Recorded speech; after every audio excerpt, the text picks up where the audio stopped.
Hello, everyone. I'm here to help you relax and fall into a peaceful sleep. If you enjoy the stories, please like and subscribe. It really helps a lot. I'd love to hear where you're listening from.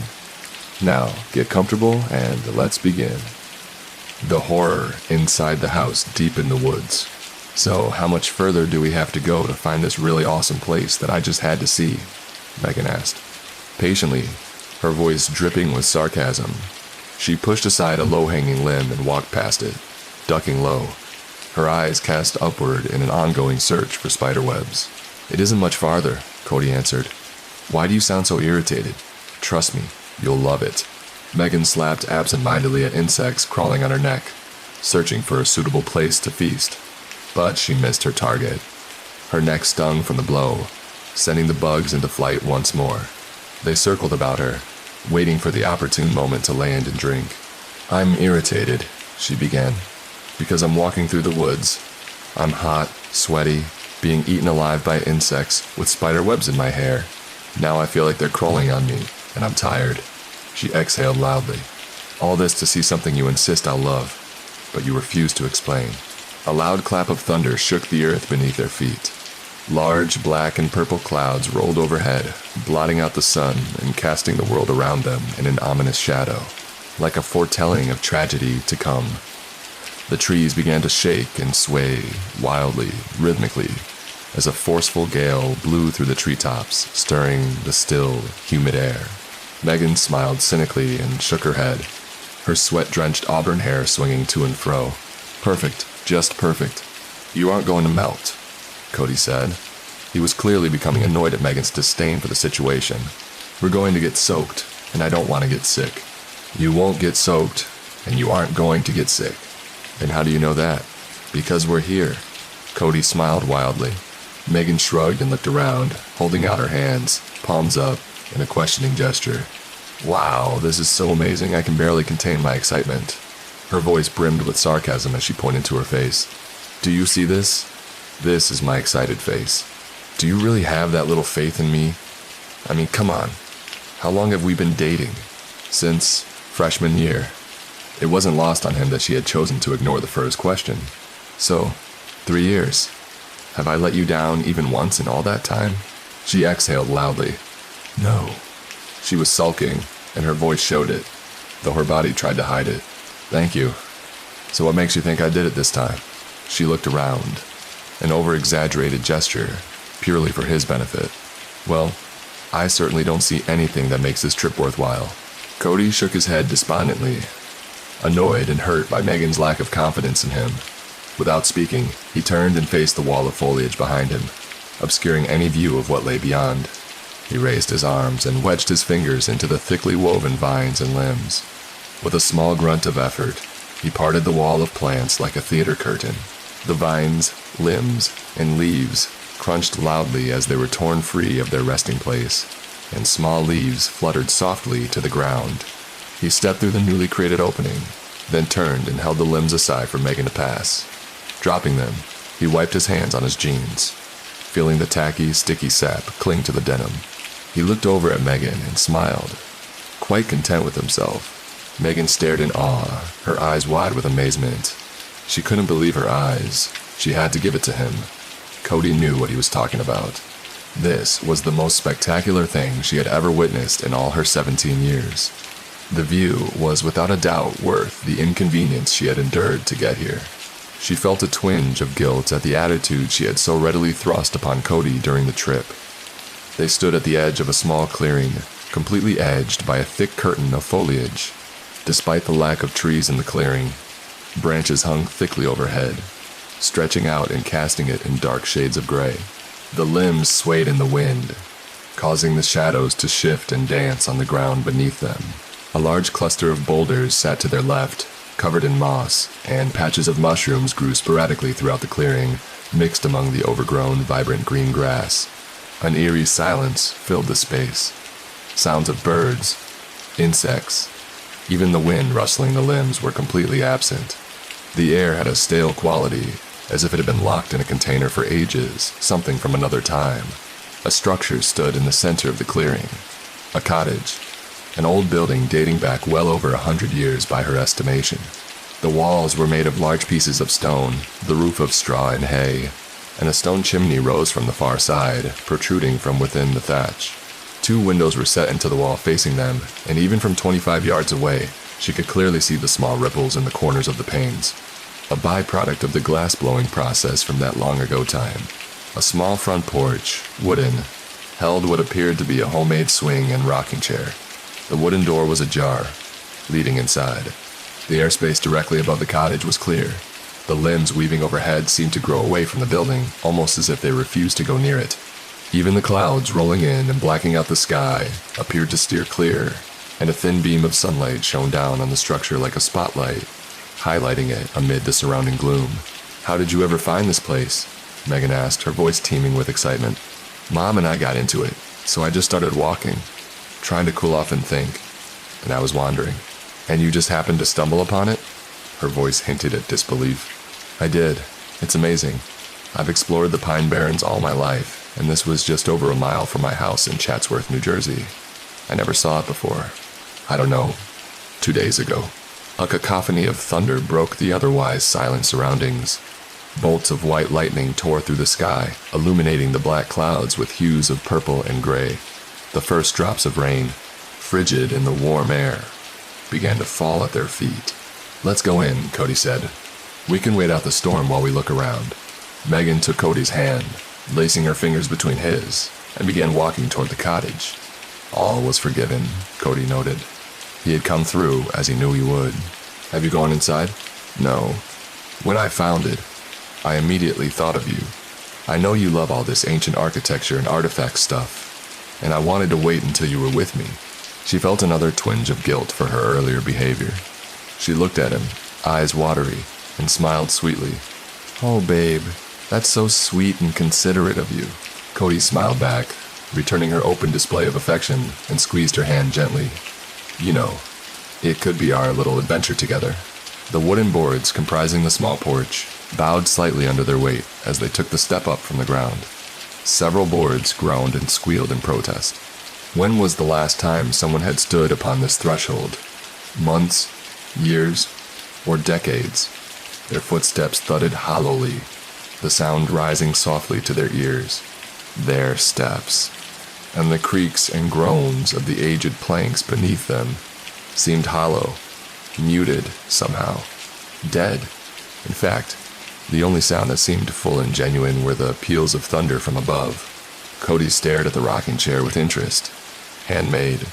It was an intriguing artifact from a long time ago. The frame had been formed from thick tree limbs, bent and molded to shape, and smaller, more pliable limbs formed the back and seat. Long grasses, and straw brown and dead, were woven in and out of the supports, a tapestry of nature. Spider webs filled each available crevice, but Cody noticed the webs appeared old and unused, with no trace of the creatures that had constructed these magnificent feats of architecture. He gave the chair a soft push, and it rocked backward as smoothly as the day it had been built. Megan examined the swing with the same interest. Wooden framing, smaller latticework, grass and straw supports. It seemed constructed much like the chair. The swing hung from the rafters by ancient rope, worn, frayed, yellowed with age, and partially obscured by bright green growths of moss and lichen. As tempted as she was, she rebuffed the urge to sit, not trusting the weather-beaten strands to support her weight after the test of time. Above them, they could hear the wind whipping through the trees as the storm worsened, muted, muffled, as was every other sound on the ground. The air remained as still, stale, and old as it had been upon first entering the clearing. The only sign of the squall was the growing raindrops, splattering silently on the ground just beyond the porch's overhanging roof. Cody pushed the front door open slowly. It glided smoothly on its aged hinges, free from the expected rust. A dim rectangle of light stretched across the room, his silhouette clearly outlined on the floor. He leaned forward, his head crossing the threshold, and craned his neck, peering from side to side. "You see anything?" Megan asked nervously. Cody couldn't speak for several moments. So taken aback was he by what he beheld. If he hadn't seen it with his own eyes, there was no way he would believe the tale. Even as the one beholding the sight, his mind tried to refuse to accept that this was possibly what he perceived. "Cody." Her voice grew more nervous, and within that nervousness, Cody thought he heard her impatience mounting. The rash, impetuous girl he had dated for 3 years was falling back to her basest urges, the need to know, right now. She prodded him lightly, causing him to start. She couldn't suppress the small chuckle that fought to escape her throat. At that moment, she didn't even try. "Huh?" Cody asked, as if rousing from a deep sleep. Her question finally hit home. Actually, yes, I do." "Well, then go in. I want to see." Two impatient, eager voices overlapped. Cody didn't respond. There was no point. Megan usually got what she wanted. He had been dating her long enough to know that little fact by heart, and he knew he was partially to blame. He always folded under her demands, after all. And what of it? He liked to please her. Her happiness made him content. You wouldn't go so far as to say he loved her. He was much too young for that, being only 17. But he knew he cared deeply for her. The young couple walked into the cottage, and a small gasp escaped them both. Cody was especially impressed with his own gasp, having just seen this view from outside seconds ago. But he couldn't help it. Even if he saw this many times, he would feel the same shock each time. It was just that amazing. Stepping into the cottage was akin to stepping into a different era. The sight brought to mind scores of movies he had seen. Scenes in small houses, very much like this one. But there was something odd about it. Something off-kilter. Just not right. He knew there was a blatant, in-your-face discrepancy he should see, but couldn't. What was it? He dismissed the feeling, figuring it would come to him in time. All he had to do was step away, not focus on it. Megan walked up and stood beside him. She was speechless, which went against her usual chatty nature. Who could blame her? What words could adequately summarize a sight such as this? The cottage appeared divided into 2 rooms, judging by the outside view. A wall on the far side held a door, presumably to the bedroom. This room, encompassing the larger portion of the cottage, was a combination receiving room and kitchen. A large stone fireplace sat in the corner, cold and long unused, perhaps centuries so. 2 large battle axes sat atop bolts dug into the mortar, crossing handles in typical display fashion. A grouping of chairs, made in the same manner as the rocking chair and swing outside, sat before the fireplace, 5 of them, facing each other and spaced equidistantly. The floor and walls were covered in carvings, some ancient, dead language the pair couldn't decipher. Randomly scattered amid the words were various images, pentagrams, crescent moons, hexagrams. The words and pictures spiraled out from the room's center, which displayed prominently a large beast carved into the floor, though nothing more than a rough sketch. This carving of the beast was beyond fearsome. If the picture was to be believed, it stood twice as tall as a man, a massive, hulking creature with 6 arms on 4 legs. A large tail protruded from its rear, tipped with a snake's head. In each of its 6 hands, the creature held a portion of what appeared to be a human body, both arms, both legs, head, and torso. Its mouth was open, revealing a large maw filled with sharp teeth. A cluster of eyes, like a spider's, sat above the mouth, and 2 large curving horns, similar to a ram's, protruded from its forehead. Megan inhaled sharply and drew closer to Cody, looping her arms around his right arm. "I don't like this place," she said, refusing to relinquish her hold on him.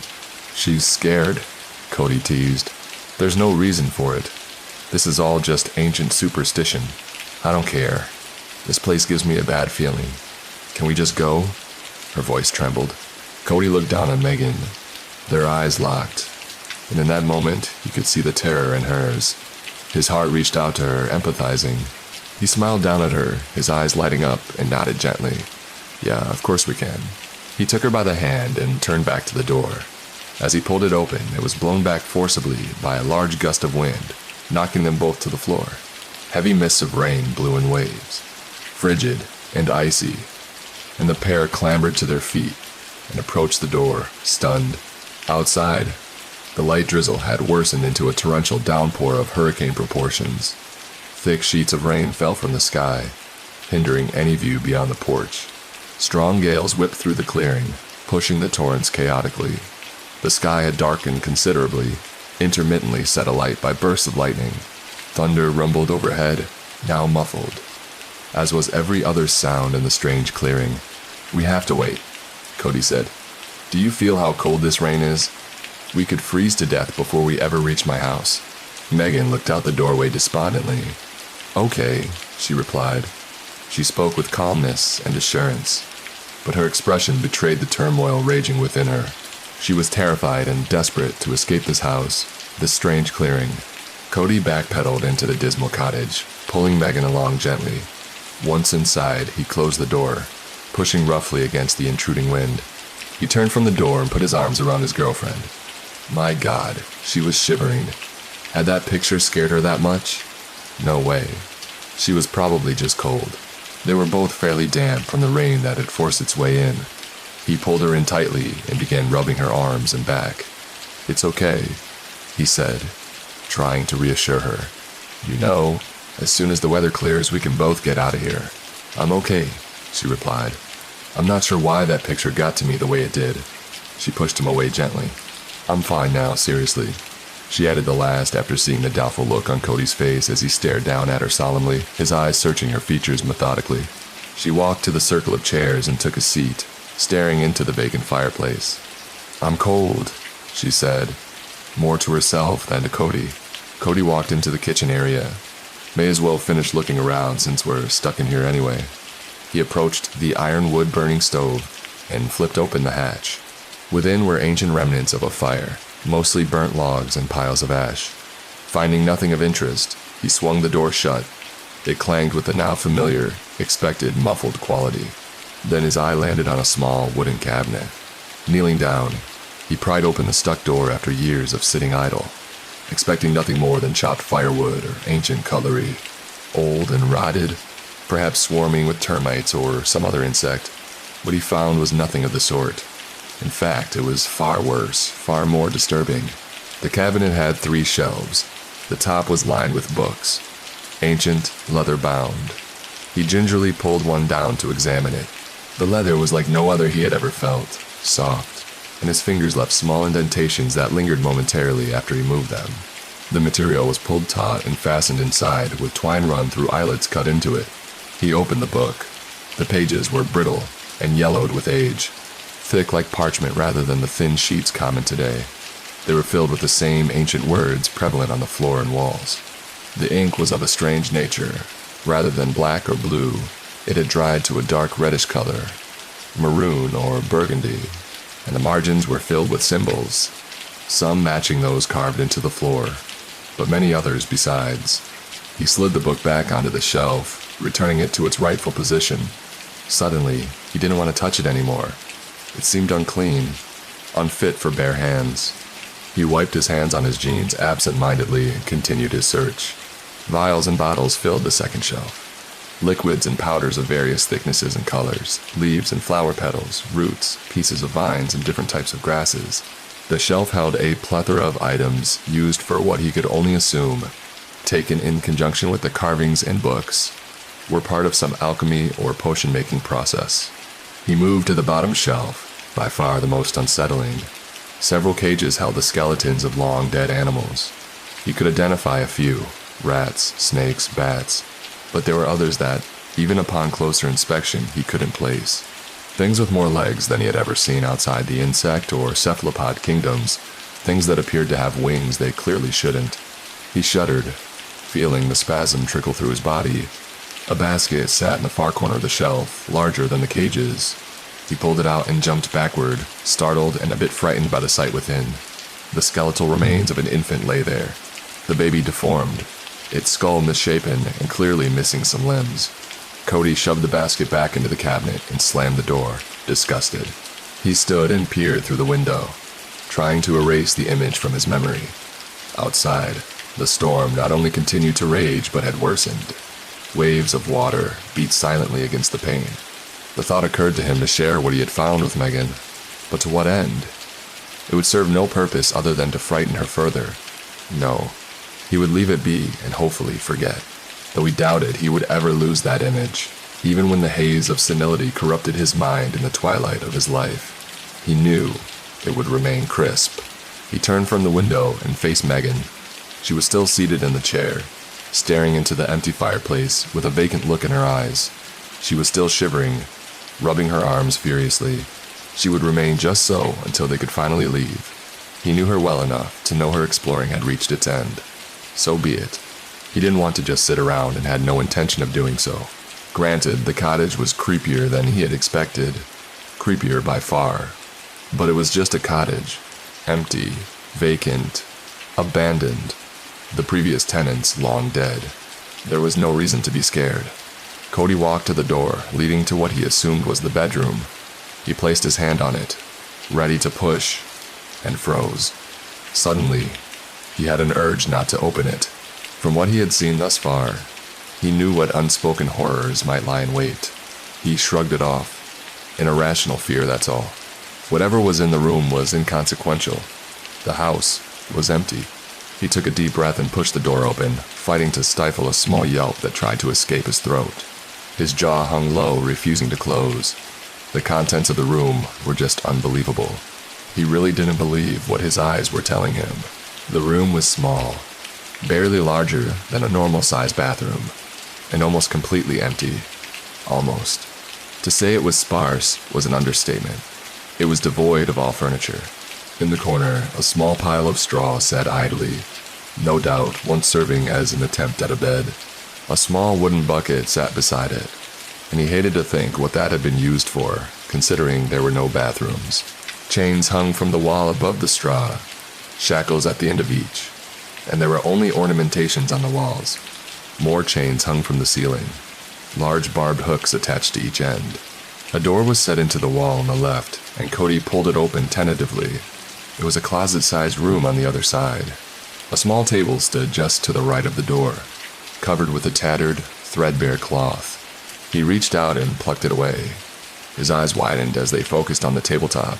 Various blades of differing lengths and widths sat there, the dark metal stained with dried, crusted blood. A small trapdoor was cut into the floor beside the table, filling the remainder of the space. An iron ring was bolted to it, intended to lift the door. Without thinking, Cody reached down and grabbed the ring, lifting it slightly from the wooden recess where it had lain for so long. It was quite heavy in his hands. He froze, dropping it without lifting the door even an inch. The ring fell back into place with a dull thud. And did he feel an air of disappointment in the room? It was almost as if an excited tension had been building as he drew closer to the trapdoor, the air charged with it. Now that he had relinquished his hold, moving further from opening that door, the tension, the expectation, that anticipation seemed to dissipate. He dismissed the feeling and stood, turning out of the closet. A thought occurred to him, something that had been gnawing at him since stepping through the front door. He had suspected it would come to him if he just left it alone, but he had been wrong. So he walked out of the room, careful to mind the chains. Those chains with their deadly hooks hanging from the ceiling. "Hey, Megan, have you noticed?" he said, walking back into the receiving room. "This place is so clean.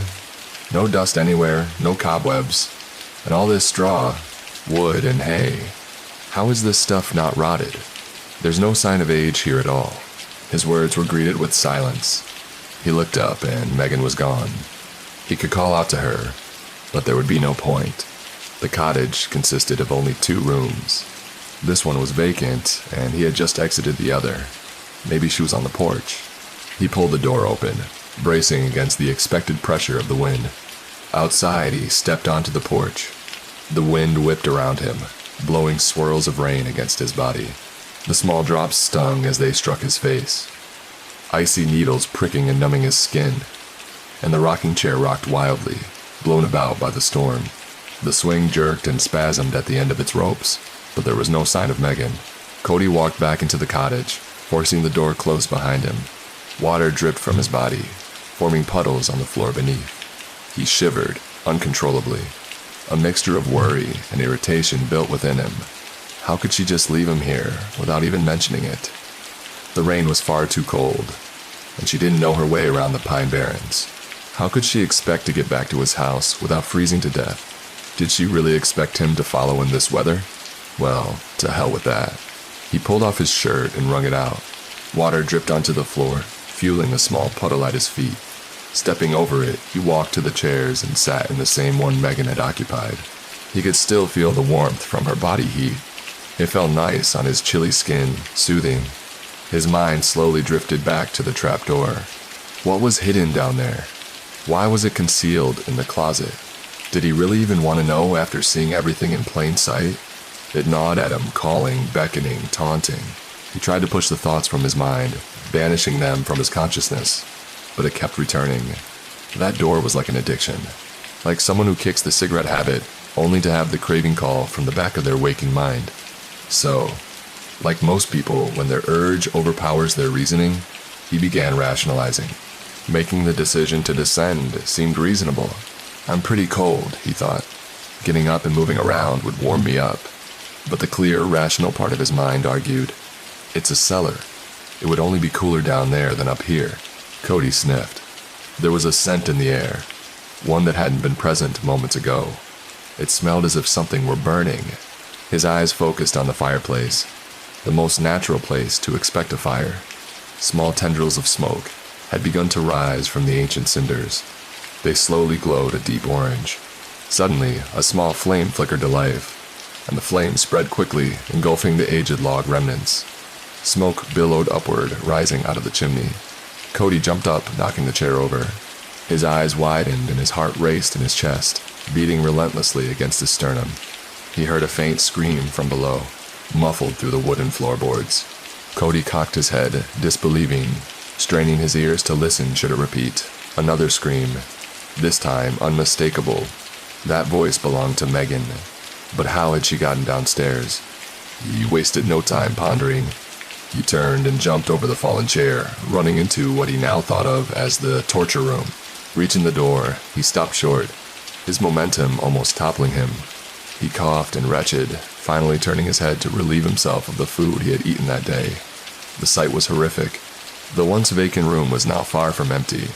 The chains hanging from the ceiling, with large hooks attached to each end, had been empty upon his leaving just a short time ago.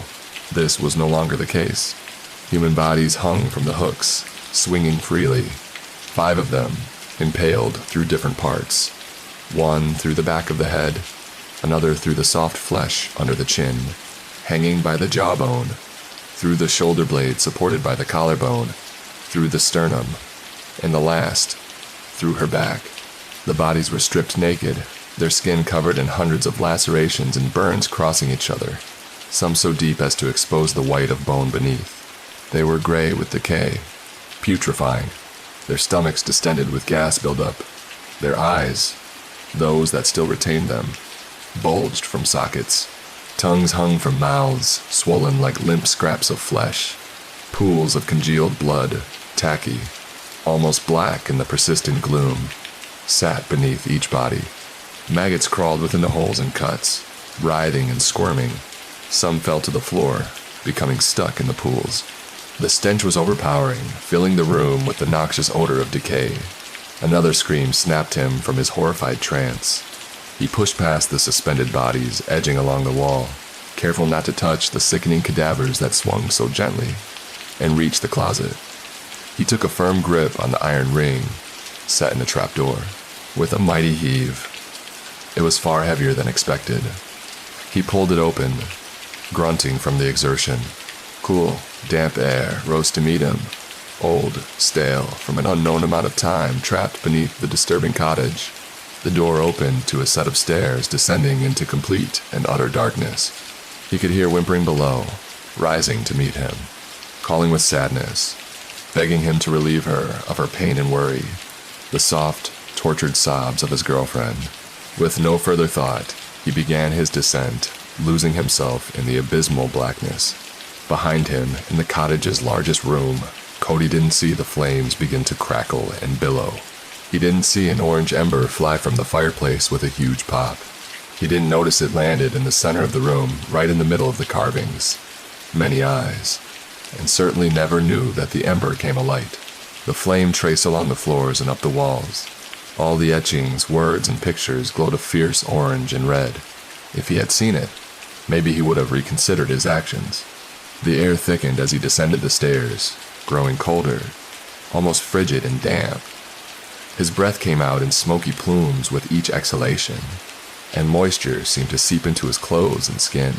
With one hand on the earthen wall to guide himself, he went down quickly but carefully. His feet clopped softly on the wooden steps, and the darkness closed in further, enveloping him like a baby in the womb. It pressed tightly, threatening to choke him like a sentient being with a mind of its own. The stairs seemed endless, as though he were descending into the pit of hell itself. Finally, his foot landed on the soft dirt of the cellar floor. Cody waited for his eyes to adjust, but it was to no avail. The wan light from the doorway, now nothing more than a small gray rectangle high above, was unable to penetrate the darkness. He rummaged through his pockets, found his cell phone, and pulled it out. As he fumbled with it in the blackness, his cold, numb fingers clumsily seeking the buttons on the side, he prayed the rain hadn't shorted it. Finding the button, the fear proved unfounded. The tiny screen illuminated, emitting a low, pale blue light. He shone it around, using it to navigate. The light didn't reach far, as if the darkness fought against it, trying to reclaim its domain after so long. Small puddles of muddy water had begun to build on the floor, rainwater seeping through the walls and collecting in the open area. He could hear faint splashes in the distance and chose to believe rats caused them, but he feared that was just a misconception, the wishful thinking of a scared mind. He felt his way along the walls, fearing the consequences of venturing into the center. Thick rills of water ran down the walls, bringing pieces of mud and rock. The light glinted from the water like flowing rivers of filthy diamonds in the subterranean enclosure, like the fabled river of King Solomon's mines. He continued forward, stepping lightly, and straining his ears for the sounds of distress that had called him down. Judging by the distance he walked, the cellar extended farther than the cottage walls. The further he went, the larger his dread grew. He felt an overwhelming presence looming over him, menacing and malicious. Just beyond the phone's light, an image flashed in his mind, one from a myth learned in school, the Minotaur. Did it not dwell in the shadows of a subterranean labyrinth, lurking and waiting for unsuspecting trespassers? The thought was ludicrous, of course, but the feeling of impending doom persisted. He felt as if in a vast maze of underground tunnels and caverns. Were there such things in this part of the country? Maybe, or maybe not. He had no way to know. He pushed on, ever mindful to keep his right hand on the slick wall beside him. From his left, he heard the scared whimpers. He took off in that direction, noting which way he headed, having no intention of becoming lost below the surface. The sounds grew louder as he closed in. A form began to swim out of the darkness, slowly taking shape from the shadows, small, hunched over, sitting in the mud and dirt. It was Megan. He knelt beside her, his knee resting in an icy puddle. "We need to get out of here," he told her, trying to get her to her feet. Megan. She didn't respond. She resisted his pull, merely sitting stationary and sobbing. Tears streamed down her face. "Seriously?" he tried again. "This is a bad place. We need to go." "How did you get down here anyway?" She finally stood, reluctantly. "I don't know. I was sitting in the chair, just waiting to leave. I felt some sense of dizziness. I like moving way too fast. Everything seemed to slide and shift. It all bled together. And then I was here." Cody began walking back in the direction he had come, tugging her hand gently. But her movements were slow, as if she had no determination. Nothing more than a shell of who she had been. "The stairs are just up here, always," he said once he had found the wall. Megan jerked her hand free and stood her ground, defiantly. "You aren't listening," she said angrily, almost spitting the words. Her face twisted in anger and despair, frightening in the dim blue light. "It won't let us." Cody was confused. "What won't let us?" "It," she said the word with finality. "That picture on the floor. It's down here. They conjured it up, and it killed them. But they managed to trap it down here, and now it intends to feed." "What are you talking about?" he asked, his voice quivering. "How could you possibly know that?" She shrugged. "I just do. It makes sense. Why else would it be down here instead of roaming the Pine Barrens or terrorizing hikers or anything else that happens across it?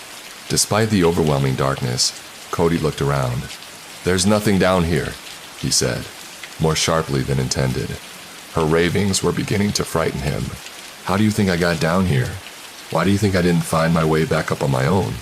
She spoke with anger, like a mother to a petulant child. "It won't let me. It kept me alive to get you down here. Can't you see that?" Before Cody could respond, she was suddenly jerked backward, quickly, violently, beyond the perimeter of the light. He heard a terrified scream, the sounds of crunching and snapping bone, wet chewing. Finally, silence. "Megan! Megan!" he called out weakly. His voice was only a shell, lost in fear. Nothing more than a whisper. Growls, low and guttural, echoed from the walls. Footsteps closed in, shaking the ground beneath due to the beast's sheer enormity. Unmindful of direction, lost in terror, Cody ran in any direction. It didn't matter, as long as it was away from that awful, hidden beast. His footsteps echoed lightly as he ran. Water splashed up, soaking his pant legs as he sped through the puddles. Which way was the door? Where were the stairs? He had no idea. In his terror, he had lost his bearings. He continued blindly into the void, praying he came upon an exit, but fearing he was only delving deeper into the catacombs. He finally stopped, out of breath, panting and wheezing. His lungs ached, burned like swallowed fire. He thought he might have lost it, but from over his shoulder, just behind him, he began to hear the steady hiss of a snake, a rather large snake. When that possibly served as the tail for a monstrous terror, there was no escape. He knew that now. Meg had tried to tell him, but he had refused to listen. He closed his eyes, accepting his fate. There's something inside the strange pipe we found. I grew up in a tiny little wooded town called Index. To say it was a boring town is an understatement. This is the kind of place where people come in summer, do some camping, and just be in nature, if you know what I mean. 8 months out of the 12, this place has nothing. Not even a movie theater. Hell, not even a Dollar General. And so, as a kid in Index, you dream of going to the city. We all had the same dream of escaping this hellhole for the nearest area of dense population. That said, just because the town's boring doesn't mean the inhabitants are. In summer, Index wakes up like a kid on Christmas Day, bristling with energy and the desire to have fun. I wasn't one of the lucky ones who could leave for the big city, but that was fine. Even if my dream of leaving Index as soon as I became an adult couldn't be fulfilled, there were still things that I could do. Besides, I wasn't the only poor kid in Index, so I wasn't going to be all alone. As we said our goodbyes to our lucky friends, 6 of us who stayed made a promise. We would have the most amazing summer of our lives. We would party every weekend without restraint, and in different spots, so that we didn't get caught. Since Index is a small town in the middle of nowhere, there wasn't a lack of places to exploit. There was the old abandoned residential district, with lots of moldy trailer homes. When the dam broke away, this place got the worst inundation Index had ever seen. Nowadays, it's mostly empty except for a few junkies and squatters. Police regularly visit that place to shoo people away, but it's still somewhat of a popular spot. My friends and I threw the wildest parties in there. There were also a lot of wild areas, since Index is surrounded by forest. And by following the motocross trails, we could find a lot of the old shacks, or just an open area where we could party. So there wasn't a lack of spaces to have impromptu wild parties. But what I'm about to tell you, though, is just completely out there. And I mean it by out there, because it's still there, and we still haven't decided what to do about it. We know we have to do something about it. We just don't know what to do about it. Some of my friends, it was right in the middle of summer, and I'd been straining all day in my dad's garage, trying to fix the brakes on our four-wheelers because they made some noises that I didn't like. I was just about ready when Jake called me. He asked, "Do you want to go out to the woods with me, Dylan, Ellie, Ava, and Cody?" He explained that we would find our new place for the upcoming party, and he said Dylan found a new track to follow. I smelled like a pig, so I told him, "I'll shower and call you back." Honestly, I just didn't want to go. After 8 consecutive weekends of partying, I was starting to grow tired. My liver could only handle so much alcohol. There was also the fact that I wanted to save money to escape this hell town. And partying every weekend was expensive, at least in my case, because it takes a lot to get me drunk. And then I want to eat everything. And, well, also when I'm drunk, I'm a little too generous with my funds and end up paying for the Waffle House at 3 in the morning for everyone. That said, after rinsing off this sweat and a good shower, I called him back and said, "I'll go." There was still a nasty feeling nagging me though. But hey, you only live once. It was only one summer of going completely bonkers wild. Come autumn and winter, and I could stack enough cash that I'd be able to leave the next spring. I mean, really, what was wrong with a few more weeks of debauchery? I met with the guys at our usual spot in front of Ava's mom's bakery. Dylan was waiting in his dad's minivan for me and Ellie, who hadn't shown up yet. She drove up 15 minutes late with an apology. She said, "I couldn't find my cat, and I didn't want to leave it outside for too long." After that, we took off for the other side of town, which wasn't too far. We parked somewhere secluded enough that nobody would see the van from the road.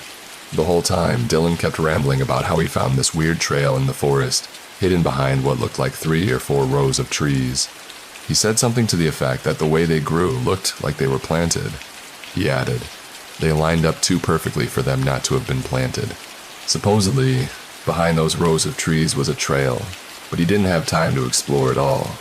He just had a hunch. He believed this would lead to some fantastic place. Lo and behold, this wasn't one of Dylan's lies. Dylan was telling the truth. While wild trees were growing around the area, there was a spot where a dozen trees lined up perfectly in 4 distinct rows. And once we passed that, I saw what he meant by trail. It was more like a hidden road. There was enough space for a jeep to drive up the path, while nature was slowly reclaiming the area with tree roots showing and plants growing in the middle of that road. It was clear that this particular space was once altered and used by humans. So our interest grew, and we kept following that trail for about 45 minutes. It was no wonder Dylan didn't explore it all the first time. But what we found at the end of it was just, well, it was perfection for a bunch of barely adult brats with an unquenchable thirst for partying. This was the dream location. For one, it was far enough into the woods that no one would hear or find out about it. 2, even if it rained, we'd be safe. And 3, it was just so badass. I'm not even exaggerating. We found what looked like a vast abandoned pipe. We could see about 10 or 12 feet of it poking from the hill in the woods, the rest being somewhat hidden underground. When I say huge, well, I mean it. It was enormous. Hell, even before entering it, I could tell this place could easily host 100 people. If we had stretched the party zone into the woods, I was sure the whole town could participate. That said, we only needed space for about maybe 20 people. So this was gigantic and perfect. I could already imagine setting up the sound system and generator and just have the music blasting into the pipe with the metal walls. I was willing to bet the sound would be incredible. Needless to say, we were all pretty excited about this find. Unfortunately, the night was about to fall, so we couldn't explore too deep into the pipe the first time. We promised each other to come back the next day with flashlights, just to see what we'd be working with. And when we came back, we were also ready to explore the pipe. The 6 of us packed bags with first aid kits, flashlights, ropes, and anything that would be useful. I'm gonna give us this much. We were cautious for a bunch of party kids. I also put on my dad's steel-plated boots just in case. I just didn't trust my sneakers to be enough. As we walked down the pipe, we realized it was much longer than we had thought. We couldn't see all the way back because it was getting dark, but it was a good 500 feet for sure. The terrain was also a lot cleaner than I had expected. A bit of water here and there, but it was still somewhat kept. Maybe because nature couldn't take over a giant metal pipe so fast. I don't know. And then we reached the end of it. The end wall had a giant metallic sign with a series of symbols and numbers on it. But what intrigued me the most was the latch in the ground. Okay, yeah, the pipe was a fantastic party spot. But the thought of going underground just, well, it sounded cool at the time. I don't know, maybe we were just reckless idiots and should have kept this pipe as our party ground. But I just had to suggest that we open the latch and go down to see what we would find. And though Ellie and Jake weren't too fond of the idea of an underground party, they too agreed. because they knew it would be one hell of a story to tell in the future. Hey, you remember that one time we found an abandoned place in an abandoned pipe in the middle of the woods and threw that slamming ass party? One of us might say. Yeah, me too, another would reply. We all swore we'd make incredible memories this summer, and this place was rapidly becoming the highlight of it, or so we thought. The latch was harder to open than expected. We still managed it. It winced as we opened it. Still, air hit us right in the face with the weight of a truck. Ava even turned around and made a vomit noise. I think the smell was terrible, but I simply thought it was because it had been closed for so long. We waited a few minutes for the draft to pass, and Ava said, "I am giving up." We tried to convince her to come with us, but we also didn't try too hard. Everyone else was pumped. So when we told her she'd have to walk back alone or wait for us in the pipe, she decided to follow. Obviously, she didn't want to go, and I still had that nagging feeling. But seeing her in distress amused me, kind of like taking the edge off myself by seeing someone more uneasy than me about it. Even though I was the one to suggest the opening of the latch and finding the idea of an underground party cool, I was still a bit scared. I mean, who knew what we would find in there? I was also worried about the whole thing collapsing on me, but I just blamed my claustrophobia. The ladder going down wasn't ample space either, so we could only go down one at a time. And since I was the one to suggest going down, I was going first. The ladder seemed to go on forever, but in actuality, it probably only took me a couple of minutes to go down. I was pleased when my feet were back on solid ground though. I turned on my flashlight, and there were more metal signs on the wall. I also found what looked like an electric panel. "Hey guys, do you think this thing still has power?" I asked. I laughed as I popped the panel and turned on a few buttons. Much to my surprise, something lit up about 20 feet from me. There was a large iron door with a single circular window at its top, and I turned on the lights behind it. "Holy shit, are you seeing this?" I said when I realized we found some underground facility. I didn't know what yet, but in retrospect, we should have left. What's so good about an underground building hidden in the middle of the woods? All I could think about was, best party location ever. When my brain should have been, wait, that's suspicious as fuck. And now I regret being stupidly naive and optimistic about it. I turned off my flashlight and waited for everyone to be on the ground before walking toward the door. As the tallest guy, I was the one prompted to look through the window. And I saw nothing. I mean, nothing interesting. All I saw was white and gray halls and a sign that showed the direction to a staircase. I suggested, let's go in with reckless abandon, not thinking about the consequences of my actions at all. I turned the wheel on the door, heard the mechanism wince, and a loud clicking noise. After that, pulling the door open was easy. We all got in at once, but before I could tell Ava to leave the door open, the door closed on us. I went back to open it, but realized that there was no handle on the inside. The door could only be opened from the outside. "Oh, damn it," I said. Ava raised her voice. She said, "It wasn't my fault. You should have told me." And she's not wrong, but god damn it, I wish she wasn't that stupid either. Ellie seemed a little panicked, so I reassured her that if this door could only be opened from the outside, that meant there was a way out somewhere else. Her traits softened a little, but she still looked apprehensive. I didn't want to worry about that, so I turned around and led the pack down the hallway. It was time to explore the abandoned facility. The first floor wasn't all that impressive. Lots of empty meeting rooms with a bit of dust on the tables. I didn't know how long this place had been abandoned, but considering the amount of dust, well, actually, I had no idea. The place was sealed. The ventilation I heard was like triggering when I was playing with the buttons behind the panel.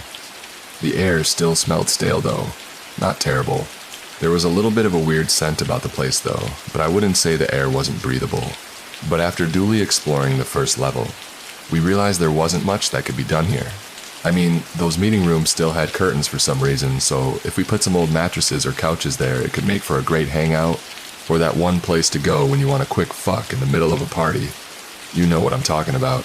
But party-wise, not enough room to dance. And so I decided we'd have to look for the cafeteria, if there was such a thing in the place. As we walked back toward the staircase, we found a panel on the wall describing the place's layout. There were 5 floors going down, and some of these looked like they had larger spaces. We decided to go straight to level 3, as the second basement floor looked like it had a similar layout to the first. It was also weird how nothing was written in English.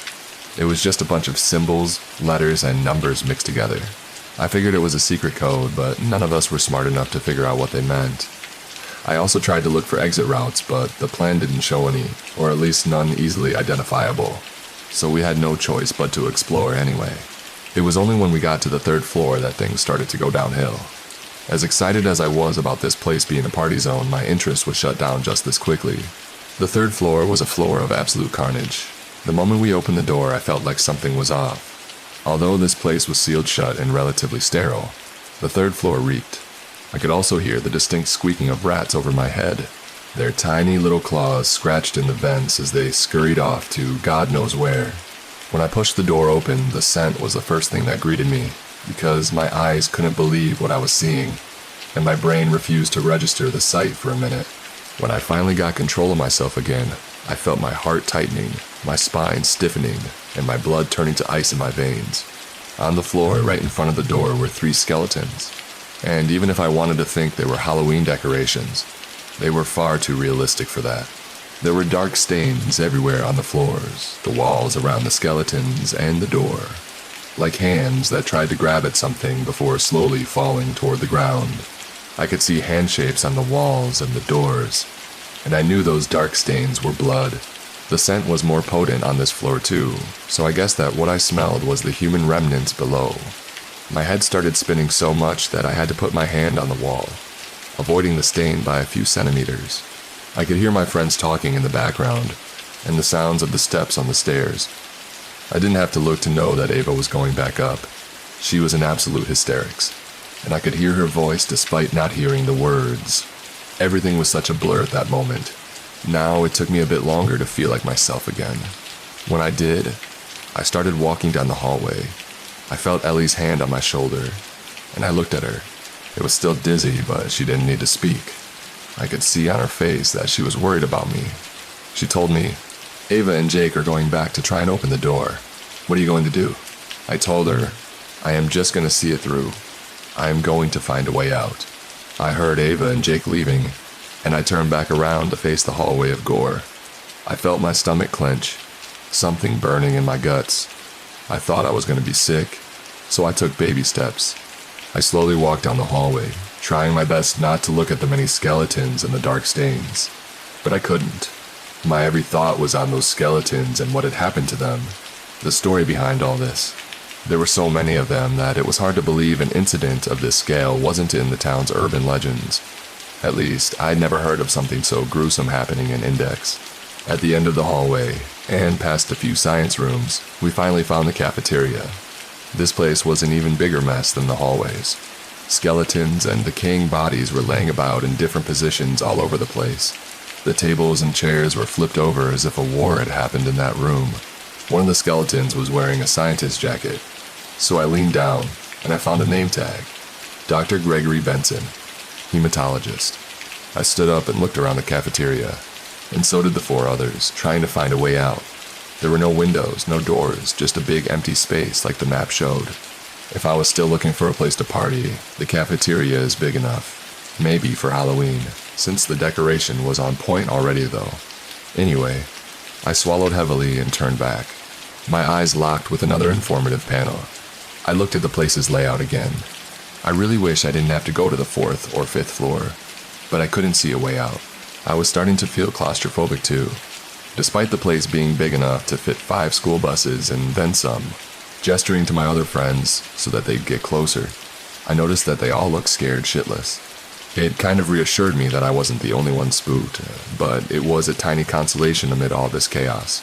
"We have to go down," I said. I saw the instant rejection on Cody and Dylan's faces. Out of all 4 of us, Ellie was the one who looked the calmest. Then again, the girl watched every true crime show available on Netflix. She's super into death for some reason. I didn't think she was comfortable surrounded by all these skeletons, but she was the only one who didn't seem about ready to keel over in panic. I think she didn't mind the skeletons as much as she minded being stuck down here. So when I said that we had to go down, she was the only one who didn't seem terrified at the prospect.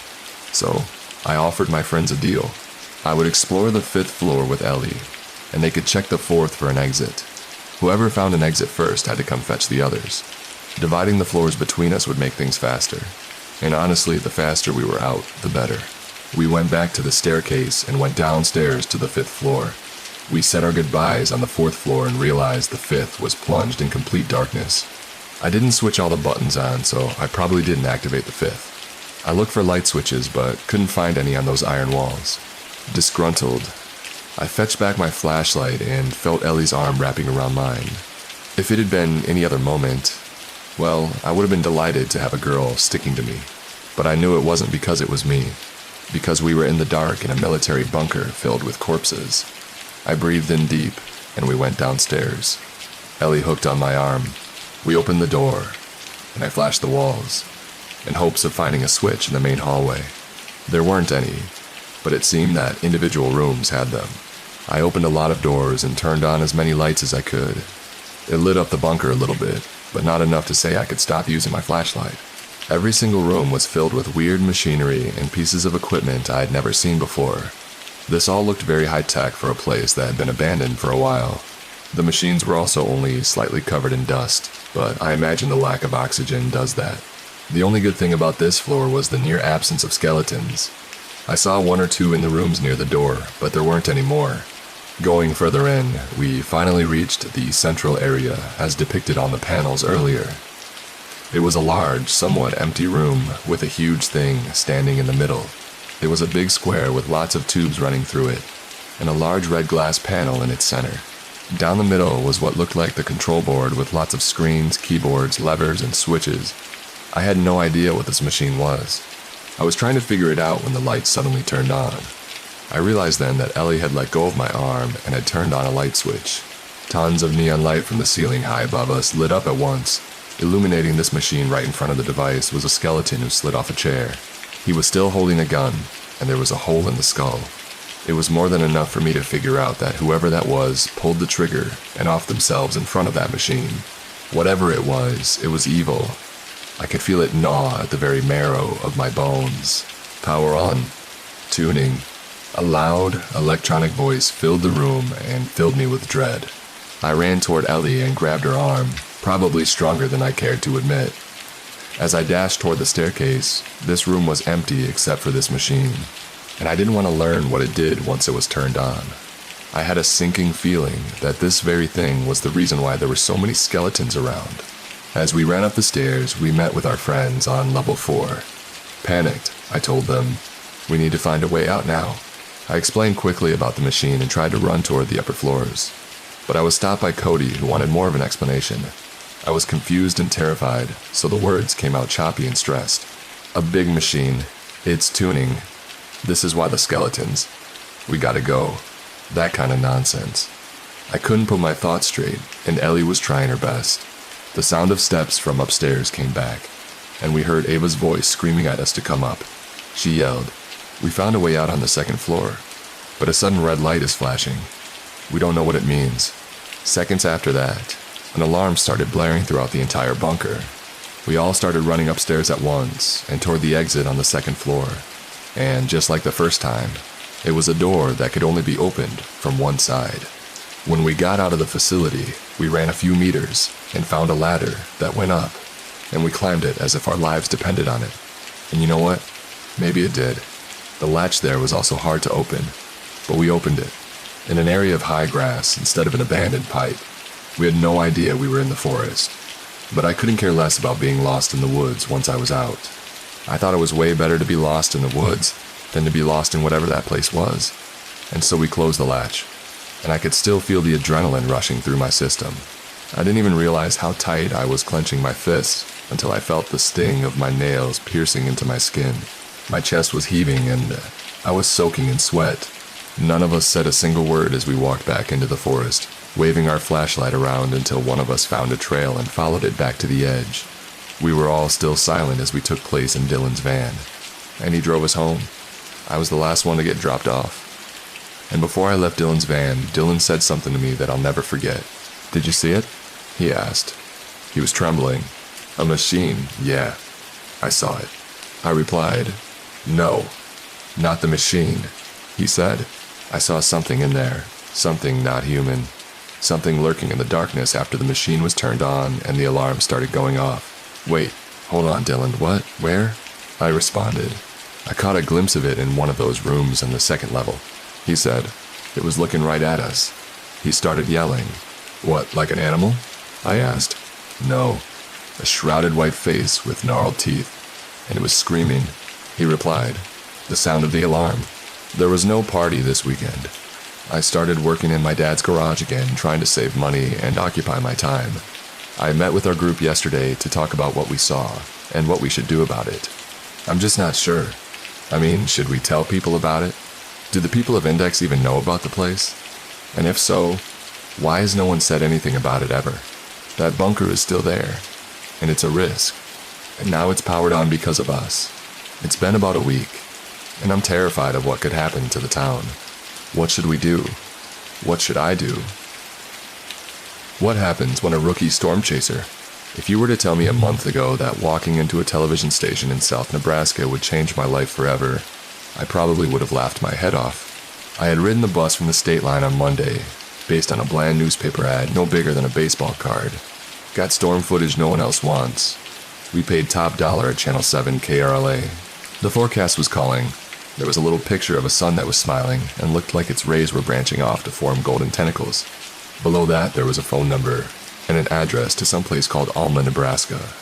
Something about it felt off, besides the obvious, like someone had placed it there for me to see. Since I was a boy, I've always had a fascination with the elements that I can't really explain. Out there, amid the thunder and rain, you lose yourself. Call me a dreamer if you want, but I have always felt a connection to Mother Nature that others haven't, and in a storm, facing life and death, I can't really describe anything more exhilarating. Storm chasing was my calling, just like the ad said, and thanks to some amazing footage I managed to snag over spring break, this seemed like my golden ticket into the business. So after several false leads and misdirection, I finally figured out where the town was. Despite its name, there's no body of water near Alma. In fact, the only thing it seemed to have an abundance of was rundown cars just sitting in the street, and closed down storefronts that now served as shelters for the homeless and the vagabonds. Everything about the place felt off to me, especially because there didn't seem to be any broadcasting towers in sight. I made my way to a diner near the main thoroughfare, hoping to get some information. Of all the buildings so far, it was the cleanest, and that wasn't saying much. There was grime on the floor, mold on the ceiling, and smoke stains on the walls. I tried my best to hold back a gag at the smell, and walked up to the counter to ring the bell. While I waited, I glanced at the breakfast menu and casually saw that Channel 7 was on the TV hanging above it. Strangely, there didn't seem to be anything playing besides the test signal. "Can I get you some coffee, hon?" a voice asked, breaking me from my distraction. When I turned, I found myself staring at an elderly woman wearing what looked like a rain smock made in the 50s. Besides her bizarre clothing, the most notable feature about her was the fact that both of her eyes had scars running across them, like someone had deliberately made her blind. "No, I'm looking for something." "Do you know where Channel 7 is stationed?" I asked, gesturing to the TV.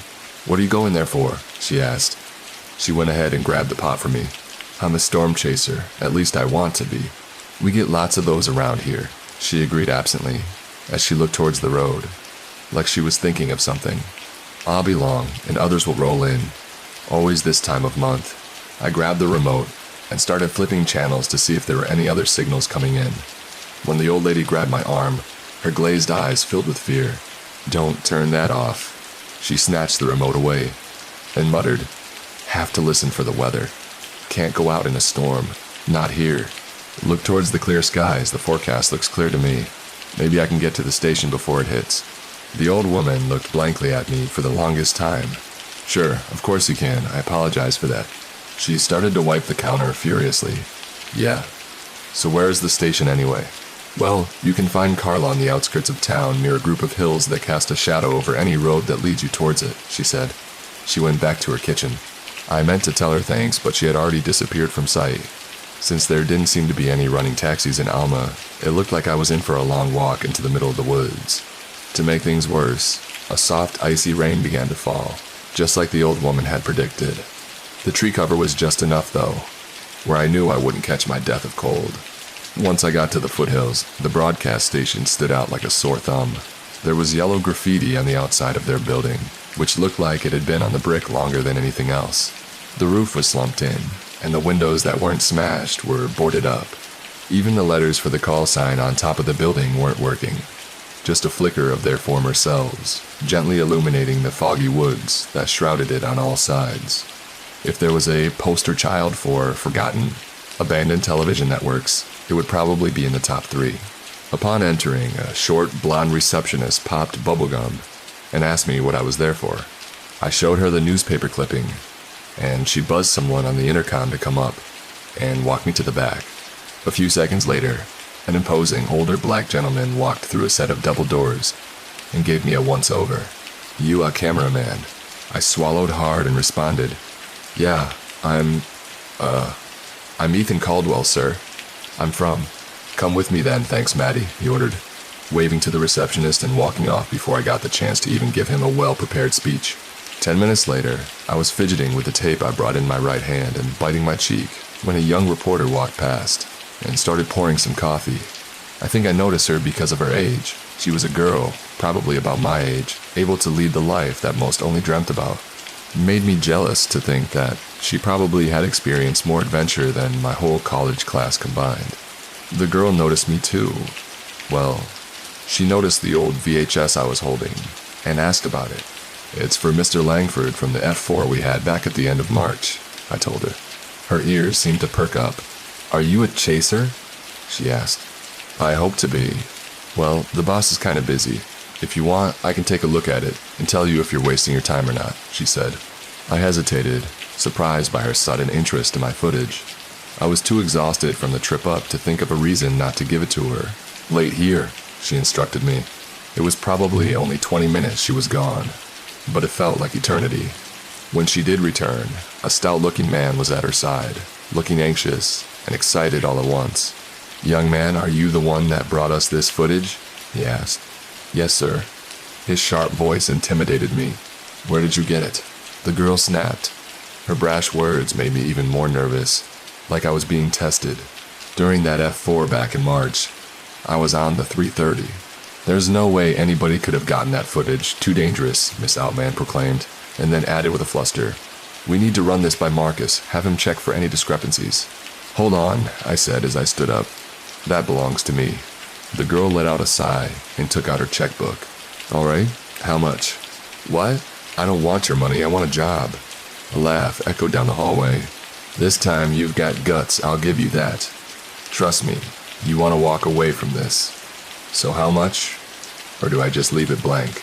I looked to the stout man to see if this was some kind of joke, but it was clear she wasn't budging, neither was I. Mr. Langford would be the only one to decide what to do about my footage, I said to her sternly. She gave me another glare, like she was about to slap me. Then a smile crossed her face. "All right, wise guy, have it your way. I'll have my dad look at it right away."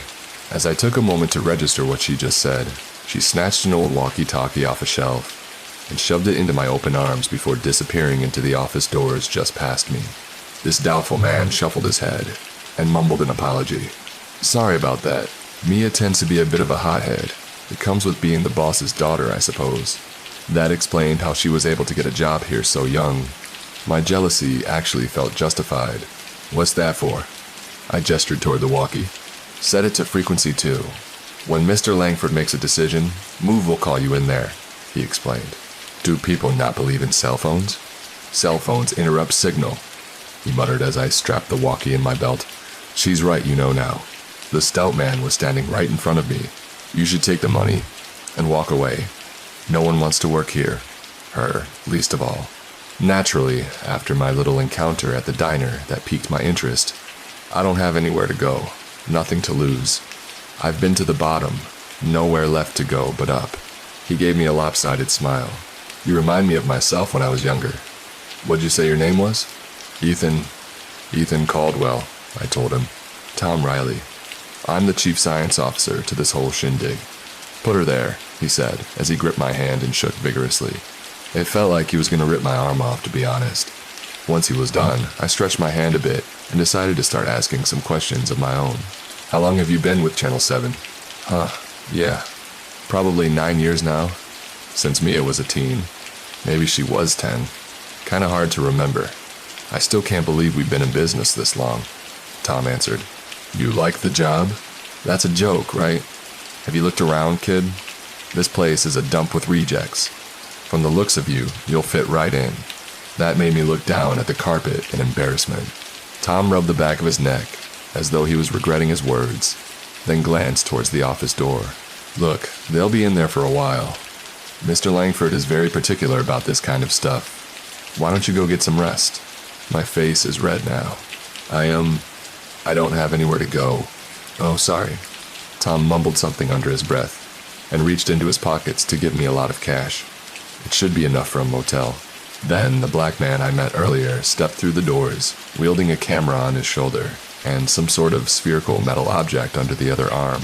Hey, Marcus, you about to head out to meet Wyatt? Tom asked as he walked past us. He paused, in irritation clearly, having other things on his mind, and muttered, Kind of busy, what is it, Riley?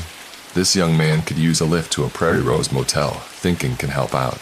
Marcus shook his head and looked at me and then grunted. Storms rolling in, don't need to be going anywhere. Motels in the safe zone if you leave now should be fine, Tom suggested. Both of them seemed to be sharing a private conversation silently, as I stood there awkwardly, went inside, and pushed the back door open with his foot. Come on then.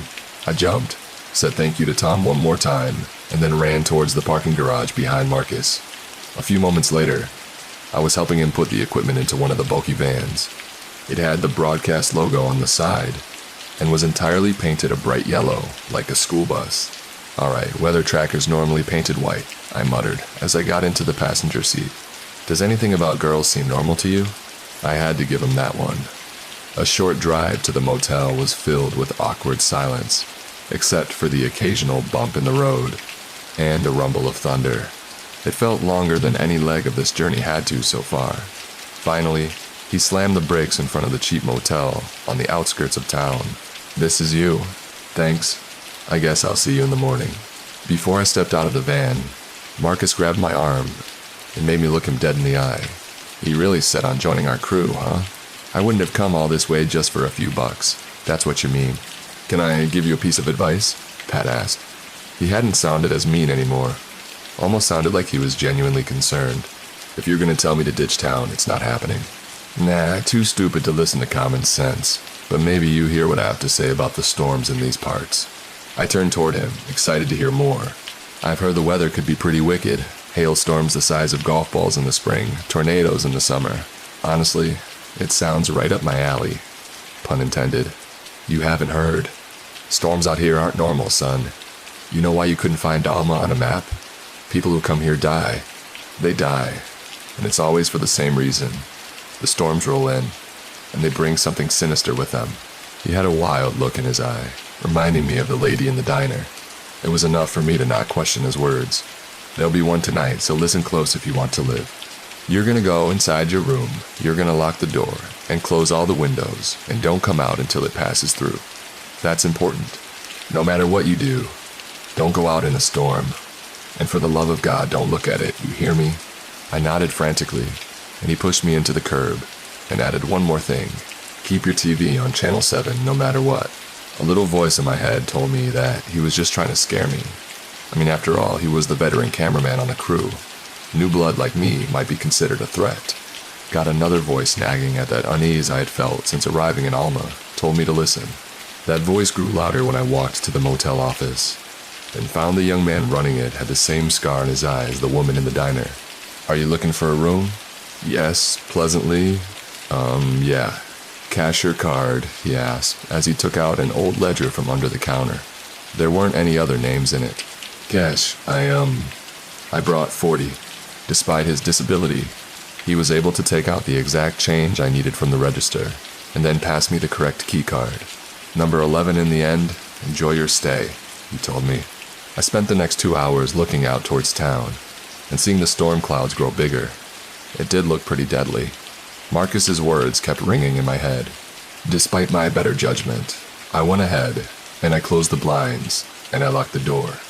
Then I found the TV remote, and I switched it over to Channel 7. Once again, nothing besides the test signal came through, and it was so loud I immediately reached for the dial and switched the set back off. Over the next few hours, try to get some sleep. I've always been something of a lightweight, and the rain started to get heavy, and I found myself instead listening to it beat down outside. Amid the strong rain, I heard what sounded like shrieks. It's this low, guttural noise the wild animal makes when beaten with a whip. It's the best way to describe it. Car alarms went off, rumbling noises and tremors shook the motel like a leaf. While distracted by the noises outside, I heard a raspy voice at my door, and I spun around to hear someone desperately trying to open it. Instantly, I left the handle and pressed my body against it. "Who goes there?" I asked. "Let me in, please. You have to help me." It sounded like an old woman. She was scratching at the wooden paneling, crying. I kept hearing the storm rage on. I hesitated. Something about her voice sounded off. "It's getting closer, please. I'm begging you." She was trying so hard, I thought she might break the door down. "I'm sorry, but I can't," I told her. Suddenly, her desperate cries for help turned to outrage and feverish clawing. The door began to splinter. I ran to the dresser. It took all my strength to push it, and even then I wasn't sure there would be enough to stall whatever was on the other side. I closed my eyes, listening to the thrashing and praying that I made it through the morning. Above me, the shrieks caused the electrical fan to short, and darkness covered the room. The wind was picking up, and the whole motel felt like it might cave in. And quickly I snatched up the remote and used the light from the TV to see if she finally broke open the door. But what stood there was not a human being at all. Her lower body was stretched out like a snake, with long, jagged legs skittering inside as the storm raged louder. Just as she was on top of me, her mouth stretched open to reveal rows of tiny, sharp, little teeth. The broadcast from 7 began to play. The snake woman stopped in her attempt to swallow me whole, and hissed loudly as the test signal grew louder. I kicked at her face, and slammed what was left of the door shut on her as she slithered away. After another moment, the thunder stopped, and the air outside began to fall silent until it lasted unless nothing remained. With that one high-pitched sound, I collapsed on the floor of my room, covered in sweat and confusion. Then the walkie on my belt crackled to life, but instead of a voice, it was just a series of chirps. It took me a minute to recognize the pattern, Morse code. The job is yours if you still want it. To be continued. Morning light crept its way into my room less than an hour after I got the message from Mia Langford. I probably stared at that note I scribbled for the longest time though, trying to decide whether or not I was in or out of this mess. Then, before I knew it, there was another rap in my door. "It's open," I muttered. Somewhere between the hours, I managed to stumble back to bed and get to sleep. I heard the door crunch, then the newcomer pulled to the blinds and made a loud popping noise right over my head, shooting my eyes from the sundae. I sat up and found myself staring at the young blonde from the station. "Rise and shine," she said, popping her bubble gum again and tossing me some clothes. "Take a shower, put these on." We went outside at 10. After stretching and letting her leave, I took a minute to peek out the blinds and see what sort of damage the storm had done to Alma. Much to my surprise, however, the ghost town looked no more desolate or run down than I had the day prior. Made me wonder if whatever I had heard and seen the night before was some sort of smoke and mirrors set up by KRLA. Was the old woman an actor? And whatever scam they were pulling the reason for this doubt, it is because before I came here, I can't say that I've ever heard of that call sign before. It's just Alma. It doesn't seem to exist anywhere, not even in the corners of the dark net. How did Channel 7 remain that much of a secret?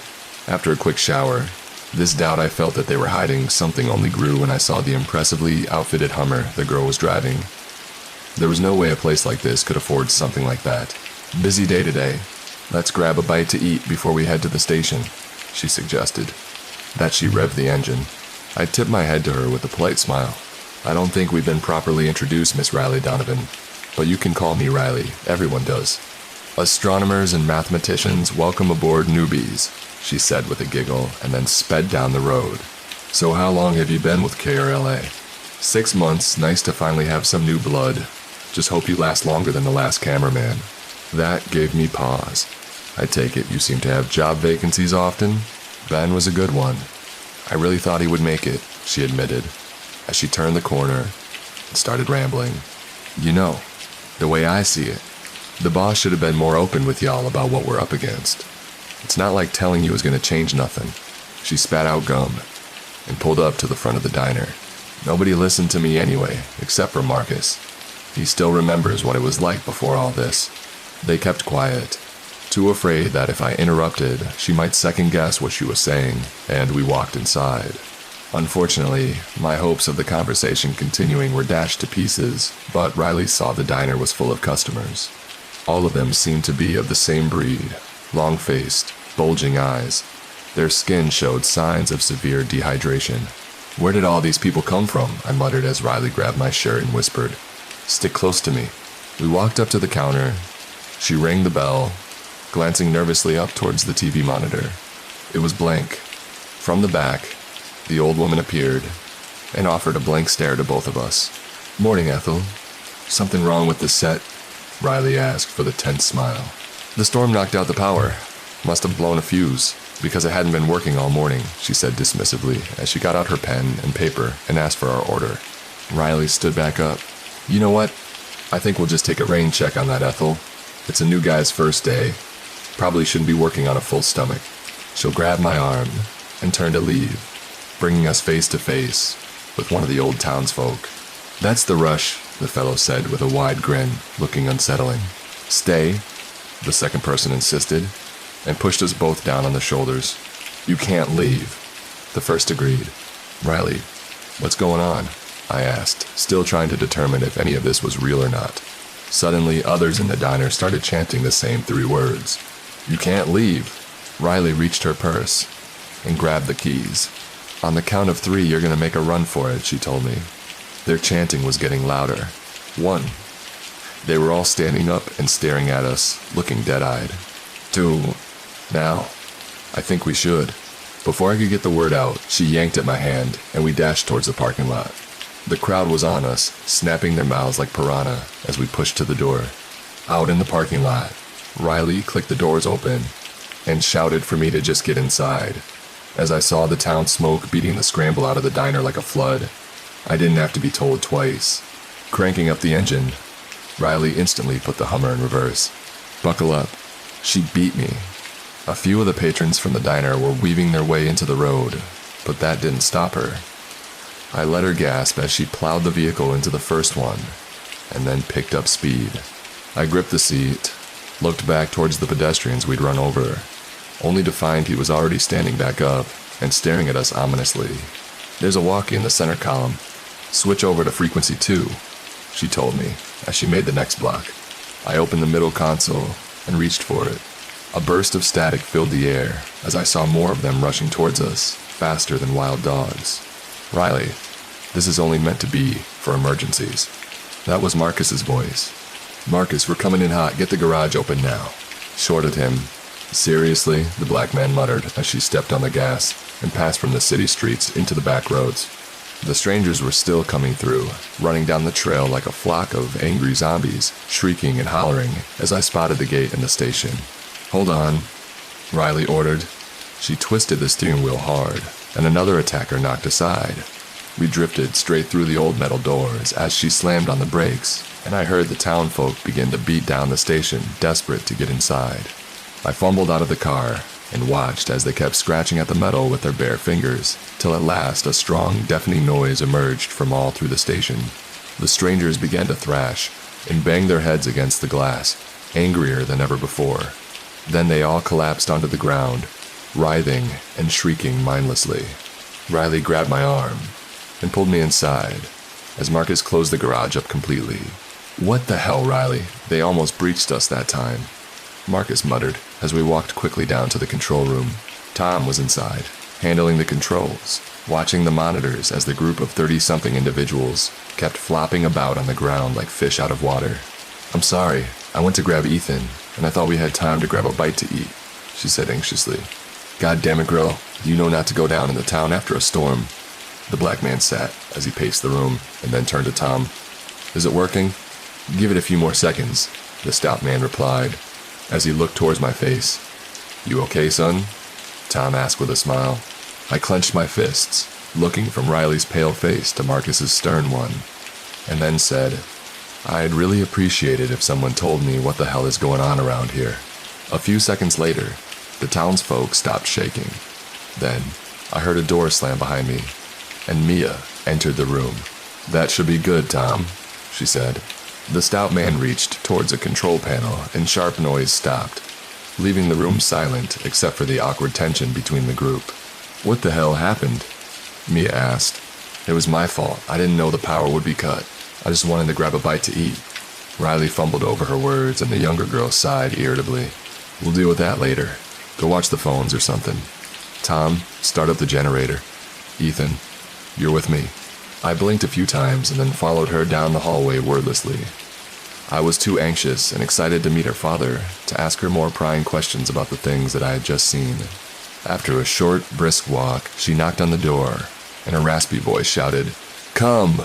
She pressed the metal frame open, making it give a sharp creak. We found ourselves standing in a smoke-filled room. Amid the clouds of cigarette smoke sat an older, balding man wearing square glasses and a pressed suit. "Did the signal push through?" the man asked, his attention completely focused on Mia for the most part. "But there's a problem at the diner again," she said. "I heard," he said, taking another drag. I coughed softly, and his eyes briefly flicked towards me before going back to his daughter. "Make sure the backups are online, Doc. Riley's pay a week," the boss decided. She nodded and stood there for a minute before gathering that her father wanted to talk to me alone, then left the room as quickly as she'd come. "So you're the chaser," the old man said dryly, reaching into his pocket to grab a lighter. "Yes, sir, Ethan Caldwell," I said, extending my hand to him. But he left it lingering in the air as he pulled out the cigarette and muttered, "Mia tells me you had to come quite a ways to reach us." I'm originally from Missouri, sir," I said to him. "Well, Ethan Caldwell from Missouri had to break it to you. We're not hiring right now," he said. "What?" "But the ad said we were looking for footage, which we will compensate you for and give you enough extra to make it back home," he said, as he reached for his checkbook. "I told your daughter I didn't want your money. Maybe not. But I'll give that to you, and something more. This contact info is the best way to get yourself a job at any news agency in the West Coast. You'll be able to pursue your dreams of chasing death anywhere you want," Mr. Langford said, sliding the info across the desk. I took a look at it, having no doubt in my mind that it was a legit offer, but instead I simply passed it back. The German replied, "I appreciate the offer, but after everything I've seen these past few days, I'm afraid I'll have to decline." He nodded absently, tapping the business card on the desk before commenting, "Who did you lose?" "I'm sorry?" "Nobody chases storms with a zeal like this except for one reason, and one reason only. You lost someone in a storm, someone close." I opened my mouth to make a reply, but before I got the chance, another person slammed on Mr. Langford's door. "Sorry, interrupt, boss. But I got a signal," Tom said as he creaked the door open. That was enough to make him sit up straight. "Hoo-how. Marcus's probe caught the tail end of it, just outside the county line. Looks mighty promising," Tom said excitedly. Before Mr. Langford had a chance to respond, his daughter pushed the door open and remarked, "Don't even think about it.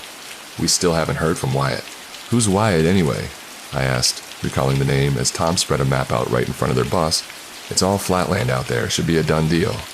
We could get in and out before anything went sideways," Tom insisted, ignoring my inquiry. "And who's going to be manning this little expedition, Riley? You?" Mia snapped. Tom rubbed the back of his head and muttered, "Look, Victor, we might not get a chance like this for a good long while. Me and Riley can watch the base, and we can do this. We have to." "There's no way I'm leaving my father's life in your hands," Mia snapped. "Enough," Mr. Langford said sharply, as he looked at the chart, and then towards me. "Are you familiar with these roads, Caldwell?" I glanced at the map and nodded. Yeah, I could get you there no problem." "What? You can't be serious," Mia said, as her dad grabbed something from under his desk and then leaned on it to stand up. Took me by surprise because I saw him lean against a crutch, and then realized his right leg was completely gone. "Marcus will have his hands full with the camera, and I sure as hell can't drive," he said. "Riley," the old man tossed a pair of keys to me and remarked, "Congratulations, Mr. Caldwell. Looks like you'll get to chase that dream after all." To be continued. If I thought my time with KRLA was already strange enough, the items we loaded up for our chase with the icing on the top Marcus and I had gotten 50 feet of rope and 3 different compasses, along with enough food and fuel for a day, and then electrical computers and a spare tire. Last but not least were the weapons: 2 crates of C4 and a couple of old hunting rifles and harpoon guns. Are we off to chase storms and do war? I chuckled nervously as I lifted the last crate of wiring.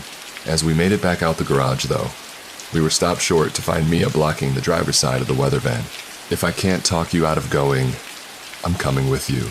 Mr. Langford leaned against his crutch and muttered, "Out of the question."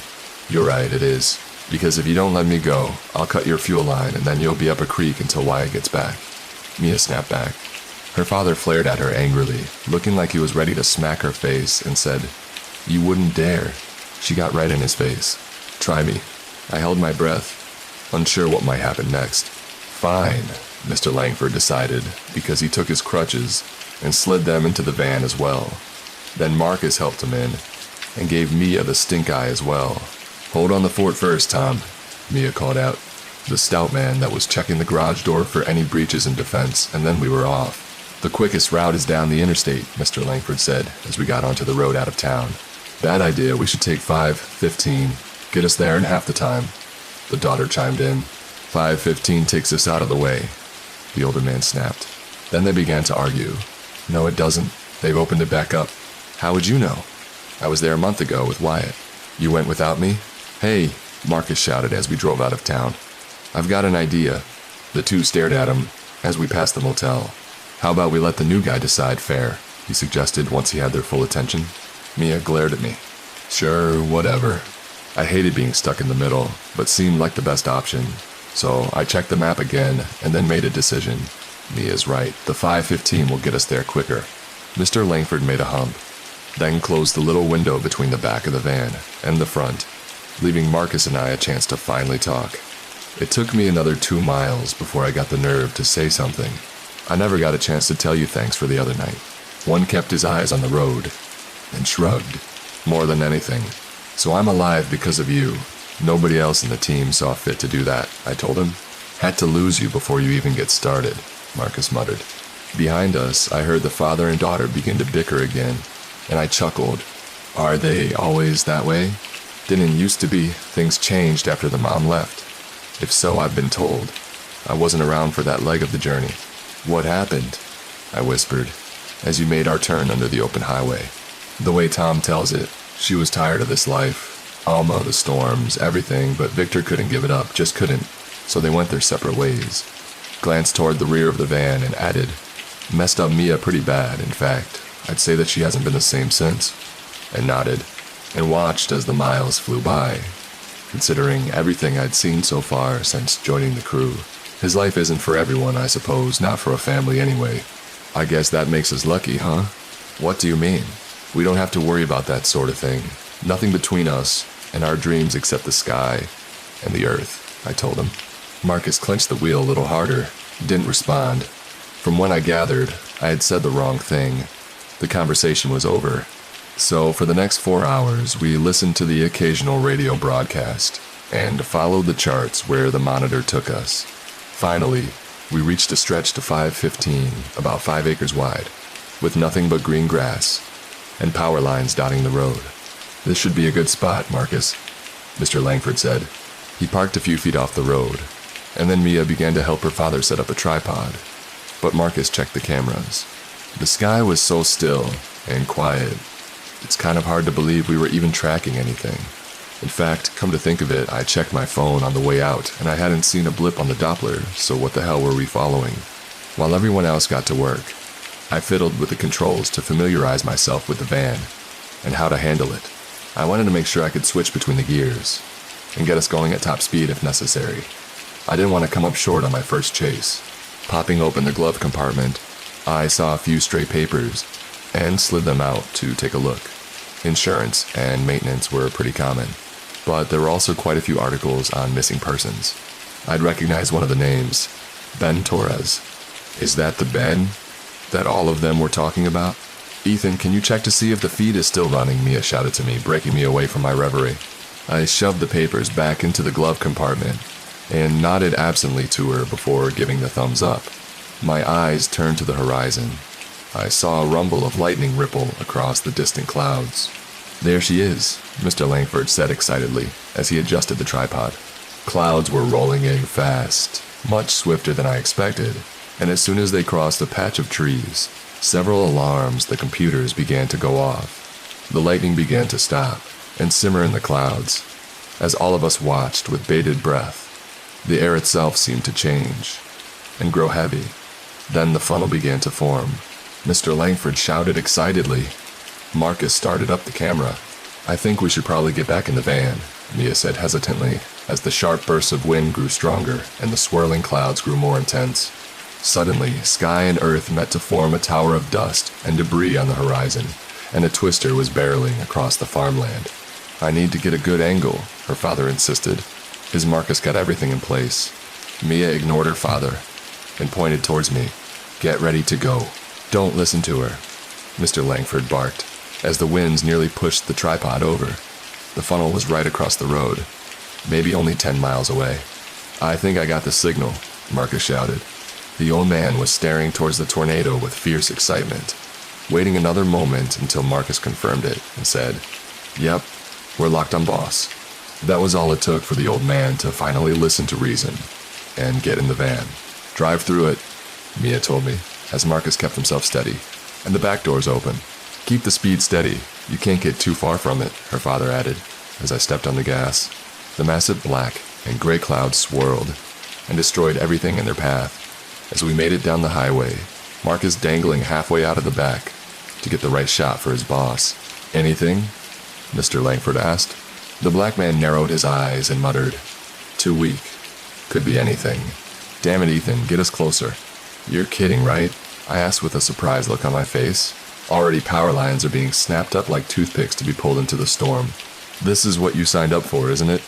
Langford countered with a wicked laugh as the raging twister filled the air with its roar of devastation. The choice is made for me a second later, as some of the power lines fell down on the road, and I yanked the steering wheel hard to turn about. "Now we're driving straight towards the funnel. Get in the fields right alongside it," Langford said.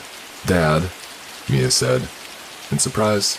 "Marcus, get the guns ready," he said, ignoring her as I picked up speed. We were almost there.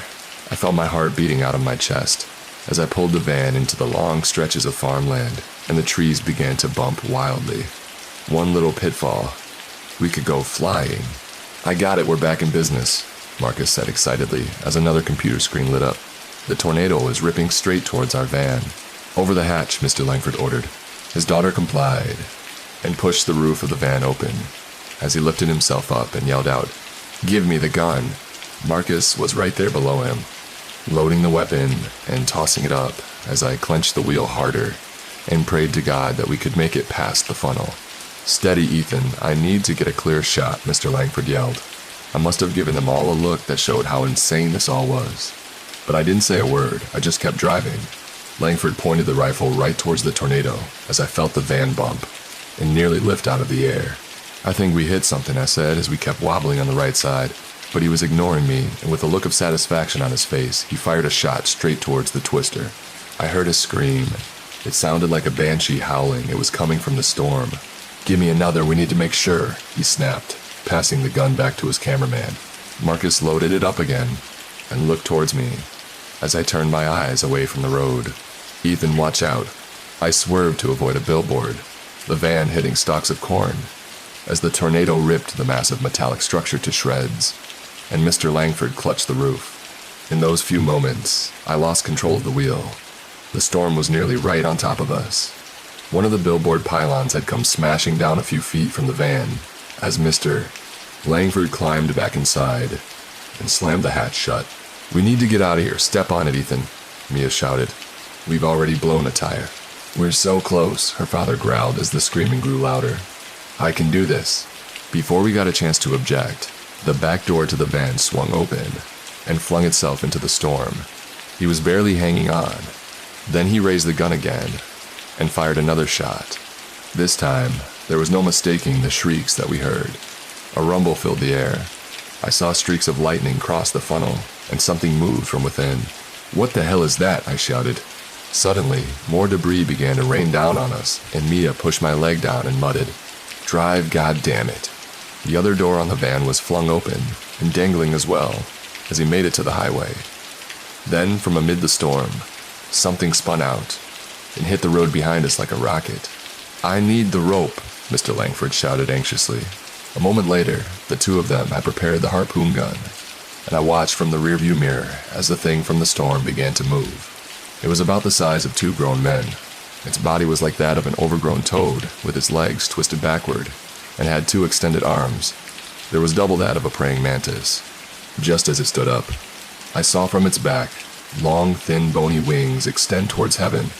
Then it shrieked and started towards the van. "Don't stop," Mia told me as I drove around the down power lines.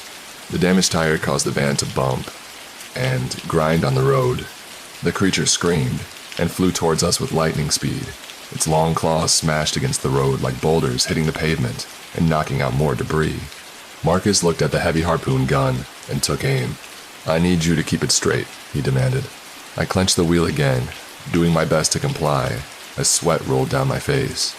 Suddenly, the creature was on the roof of the van, its claws smashing and thrashing at us like we were a tinker toy. I twisted the wheel to try to throw it off, but our tires skidded, and our vehicle went spinning. Marcus dropped the gun, and the massive flying monster slashed straight into his right shoulder. The cameraman screamed out, and Mia fumbled to grab the harpoon gun as the creature shrieked and prepared for a second strike. It was all over in a matter of seconds. Mia fired the weapon straight down the creature's face as Mr. Langford let out a few rounds. Fell from the back of the moving vehicle with a thud. Marcus collapsed in pain in the passenger side as Mr. Langford shouted out a few colorful words in victory. "Turn us back around," he ordered. This time I made sure the look I gave him told him I thought he was crazy. But just as I was about to make an objection, I saw the funnel cloud had dissolved. The sky was clear. All that remained was a path of death and a severely wounded monster. I pulled the van up right beside it to get a good look. The thing had skin as gray as the storm, with strange rows of teeth where its eyes might have been. He had a face like that of an anglerfish, and a disjointed spine that seemed to not be fully formed. It was breathing in and out rapidly, the way any dying animal might. Mr. Langford hopped out, chuckling to himself softly, as he grabbed the other harpoon. Then he slammed the second sharp prong straight into the creature's skull. Once the monster lay still, he looked down toward me and Marcus and gave a nod of approval. "Wrap it up, boys. Time to go home." To be continued. By nightfall, we made it back to the station on a spare. It was bad enough driving on only 3 good tires and having a monster's corpse sticking up the whole van, but on top of that, Marcus's injury just seemed to be getting worse with each passing moment. Long, strange streaks of dark gray were spreading across his upper chest. Mia was monitoring him, keeping a cool rag on top of the wound as he kept screaming every other minute at the top of his lungs. But you wouldn't know it if you saw Mr. Langford's face. His features were like those of a man that had just bagged a prize elk on a mighty hunt. I decided once we were settled it was going to be a high time I had a serious talk about all this. Once a few miles out, Langford radioed to get a stretcher ready. Riley and Tom were there at the garage before we even pulled up. Blonde gasped as she saw Marcus's injury, rushing to his aid, and Tom moved the stretcher towards the passenger door. "That's not for him. Move the bug," Mr. Langford instructed, kicking open the van door. Tom hesitated for a second, and then complied by helping Mia lift the creature onto the stretcher and dragging it towards the lower stairs. Marcus nearly collapsed, though, as he got out of the van, and Riley and I had to use our combined strength to get him inside. "I'll take him to the bunker," she offered. I nodded and followed the others up the control room. 5 minutes later, Mr. Langford had grabbed a bottle of bourbon from his office and a pack of Marlboros and was insisting we needed to celebrate when Mia and I didn't seem to share his enthusiasm. He sighed and pressed one of the intercoms to speak with the doctors downstairs. "Is the specimen secure?" It was a pause, within a sharp crackle. "As good as it can be. I can start the examination immediately," Tom said. "Good deal. Grab yourself a bite to eat and get to work," he only said before popping open the bottle and pouring himself a glass. Just as he finished, Marcus let out another cry of pain that reverberated to the station, and I muttered, "Maybe the doctor should focus on our living patient first. You should have a drink and relax, Mr. Caldwell. We owe this victory to your fine skills behind the wheel." the old man said. I appreciate that. Maybe it's time to start talking about the elephant in the room. Mia took a glass from her father and downed it before remarking, I'm sorry. I thought this was what you signed up for. I slammed my fist down on one of the panels and remarked, I came to chase storms. You never said a thing about going out to bag and tag a damn Jersey Devil. Mr. Langford chuckled. Settle down, boy.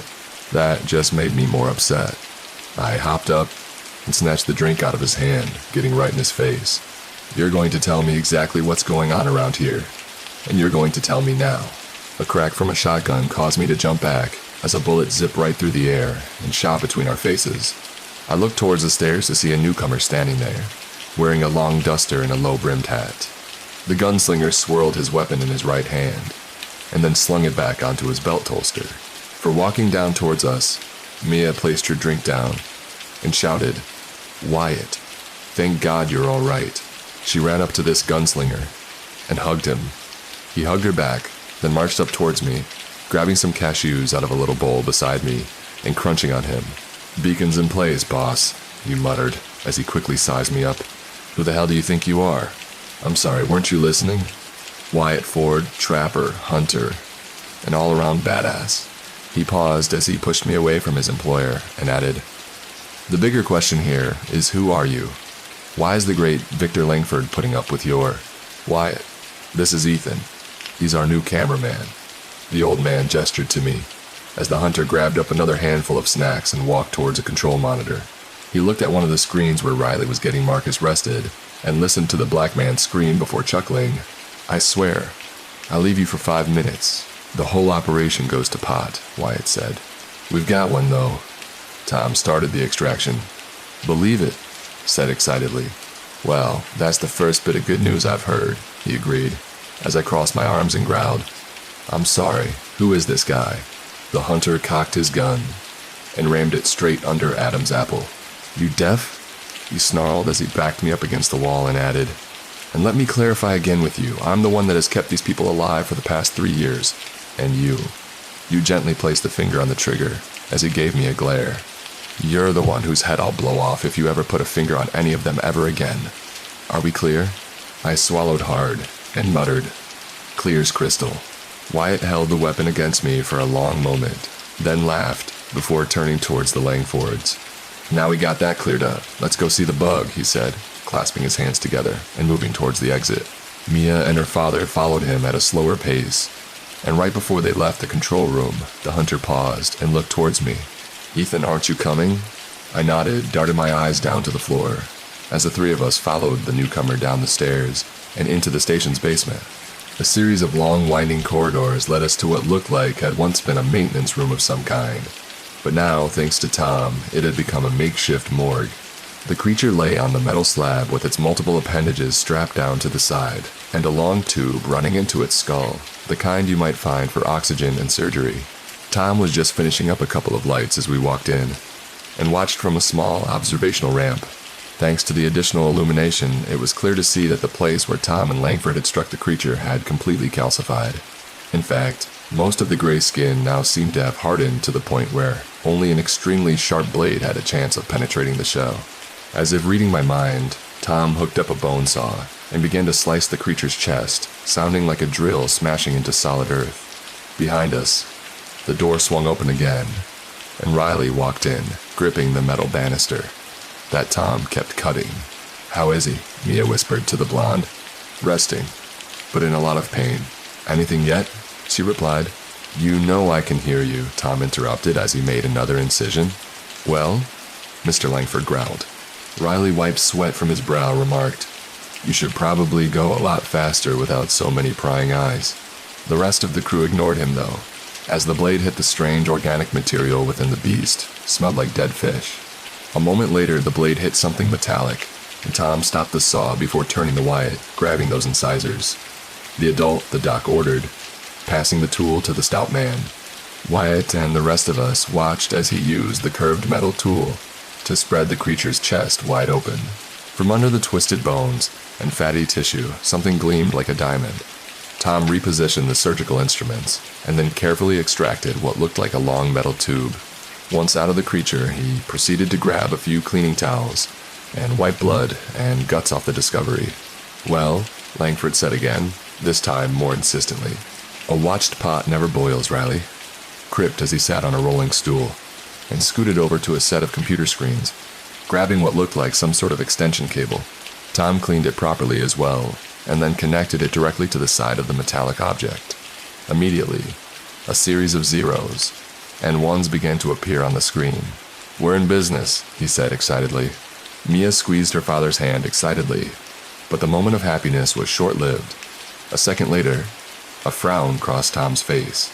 He mumbled as he began to input a long algorithm of code. What is it? Mia said, releasing her father and walking down to the screen to see what he saw. Last year, what's going on? Langford asked. Give me a second, he said, as he typed furiously, but a second later, the screen went black. God damn it, he said, pushing himself away from the screen in frustration. The air in the room seemed to grow heavy, as I watched for some type of explanation. It's not a match, Tom muttered, as he looked to his boss for an apology. You sure? Langford asked. Does he check the screen himself? Positively. The second I left that cluster, we lost it, he confirmed. Langford pushed him aside and ran a few numbers himself. Try it again, he demanded. Victor, I know my stuff, Tom said with a deep sigh. I waited as they stared down at each other, and finally Wyatt broke the silence by saying, Is exactly why I told you not to go out without me. Mia gave him a glare and marched out of the room. Then Riley grabbed at the bar again and muttered, Mr. Langford, what does that mean for Marcus? The old man sighed and looked at her with that look that only meant more bad news. You know what that means then? She shook and tried her best not to cry. Then she ran out of the room as well. Riley, I called out. Let her go. Nothing to be done, Wyatt advised. I stared at the 3 remaining members of KRLA and ran my fingers through my hair again before muttering, Okay, someone please tell me what's going on. Tom shook his head and muttered, You dense son. Marcus is infected, but we got less than 12 hours. My jaw dropped. I looked towards Langford for confirmation. The old man simply nodded. But we have to do something. Find an antidote for the goddamn things, I insisted. That would be just wasting valuable resources, Wyatt pointed out. So what? We just let him die. Is that what happened to Ben too? I shouted in response. Mr. Langford let out a long sigh, and then turned to Tom and muttered, Riley, see to it Marcus's comfort. He started hobbling up the stairs to me, and I muttered, Look, I don't care what your guard dog over there says. I demand an explanation for all of this right now. I don't want to tell you again, boy, Wyatt said, reaching for his pistol. Mr. Langford waved his hand dismissively and remarked, No, it's okay, Ethan's right. I do owe him that much, all things considered.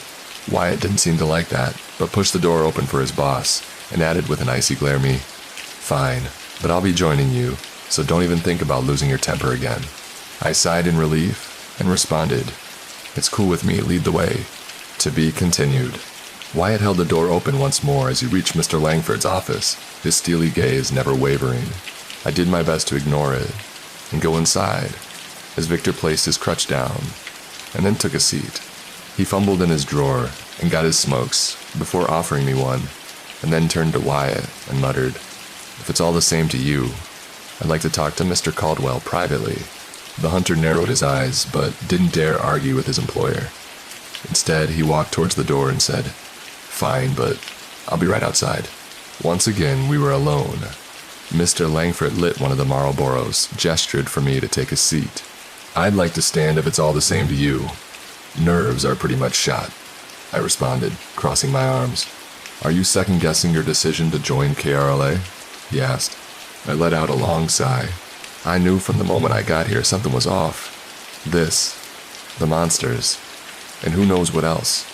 I want to help, but I can't do that unless someone tells me what the hell this is all about here, and he let out a laugh. You really are something. Then he looked longingly towards the blacked-out windows of his office. I let the silence linger for a moment and decided to repeat the very same question he had asked me in the morning. What did you lose? I knew the answer, but I still wanted to hear it from his own lips. He laddered another puff of smoke before responding. My wife, Elena Alistair Langford. Should have been almost 30 years old for us this time. I did take a seat. What happened to her? To answer that, I'll have to tell you everything I know about the storm. Why it is we do what we do, the answer. Then he proceeded to push aside clutter on his desk and reveal a map of the Tri-County area. I clung to every word that he said.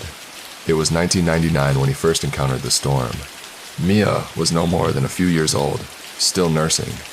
Back then, we were just like you, wet behind the ears, searching for a thrill. Storm chasing was Elena's idea, he explained, as he pointed toward a red scrawled circle on the map.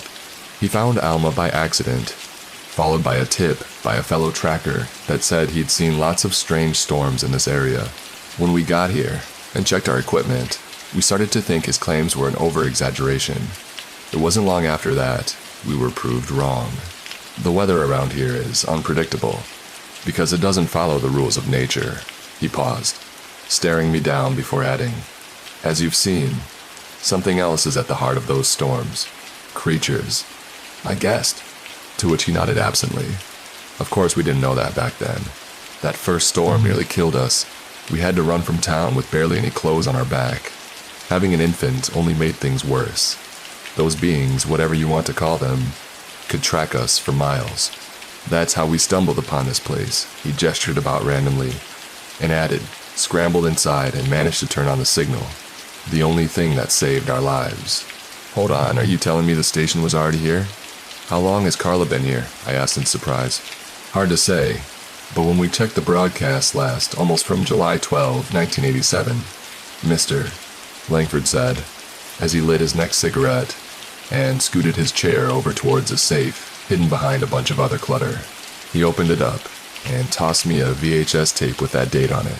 What's this? I asked, as I noticed that it didn't have any other markings.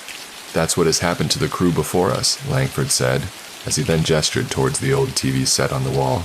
I walked over to it and inserted the tape, waiting as the grainy images appeared. Several people were appearing in what looked like a closed-circuit network. There wasn't any sound, but it was easy to see what was happening. The stations were invaded by those strange creatures that held human skin over their bodies like a coat. Their eyes were glowing amidst the static, as the crew did their best to fight them off. It wasn't enough. One by one, they were picked off to be slaughtered. The maddened creatures ripped them to shreds like paper. It wasn't long until none of them were left standing, and the screen went dead. Same proved the truth. Every last tape we found, all of them were gone, Langford told me, and then laughed. What? I almost forgot. It's been so long. There was one survivor. You already met him. I paused, and then remembered a few choice words spoken to me when I first arrived. Tom? But how? I asked. Langford shrugged. Last year was barely cohesive, spine bruised in 3 places, babbled like an idiot. It took a few days before he finally recovered, and once he did, hardly had any recognition of what had happened. I scratched my head and realized that explained why the whole place had so much wear and tear. So you just decided to take up the call. And do what? What exactly does this station do? As I'm sure you must have guessed, we learned pretty quickly that the signal the tower emits causes a paralyzing effect on the creatures that masquerade in this town. Tom knew little else, except that the broadcast couldn't be interrupted. Naturally, we wanted to leave. There was a problem. During the initial attack, Elena was attacked, Tom said. It was an infection, and she wouldn't last long if we didn't do something, he said solemnly. That's exactly like with Marcus. Why didn't you say anything earlier? Because it wouldn't make a difference. My wife got lucky, because we acted quickly. All snapped back. What do you mean that wouldn't make a difference? Tell that to Marcus. The only way to stave off the infection is by capturing one of those things alive. I swear we almost lost her anyway. Langford looked away, and then muttered. After that, we discovered the connection between the monsters and the storms. As dangerous as it sounded, we decided to start tracking it. And that's all you know. That's all you need to know, Langford said firmly. Well, that's not good enough, I growled. The only thing we can hope for now is that Marcus goes peacefully, the old man declared, darting his eyes away. I slammed my fist down, forcing him to keep his attention on me. You know, I think I figured out the real problem here. And it isn't that there's monsters that are too dangerous. It's that you've given up the fight before you even start. It's because your wife died doesn't mean all hope is lost. Don't you dare lecture me about things you hardly understand. You've been here 3 days, and the station has been here 30 years.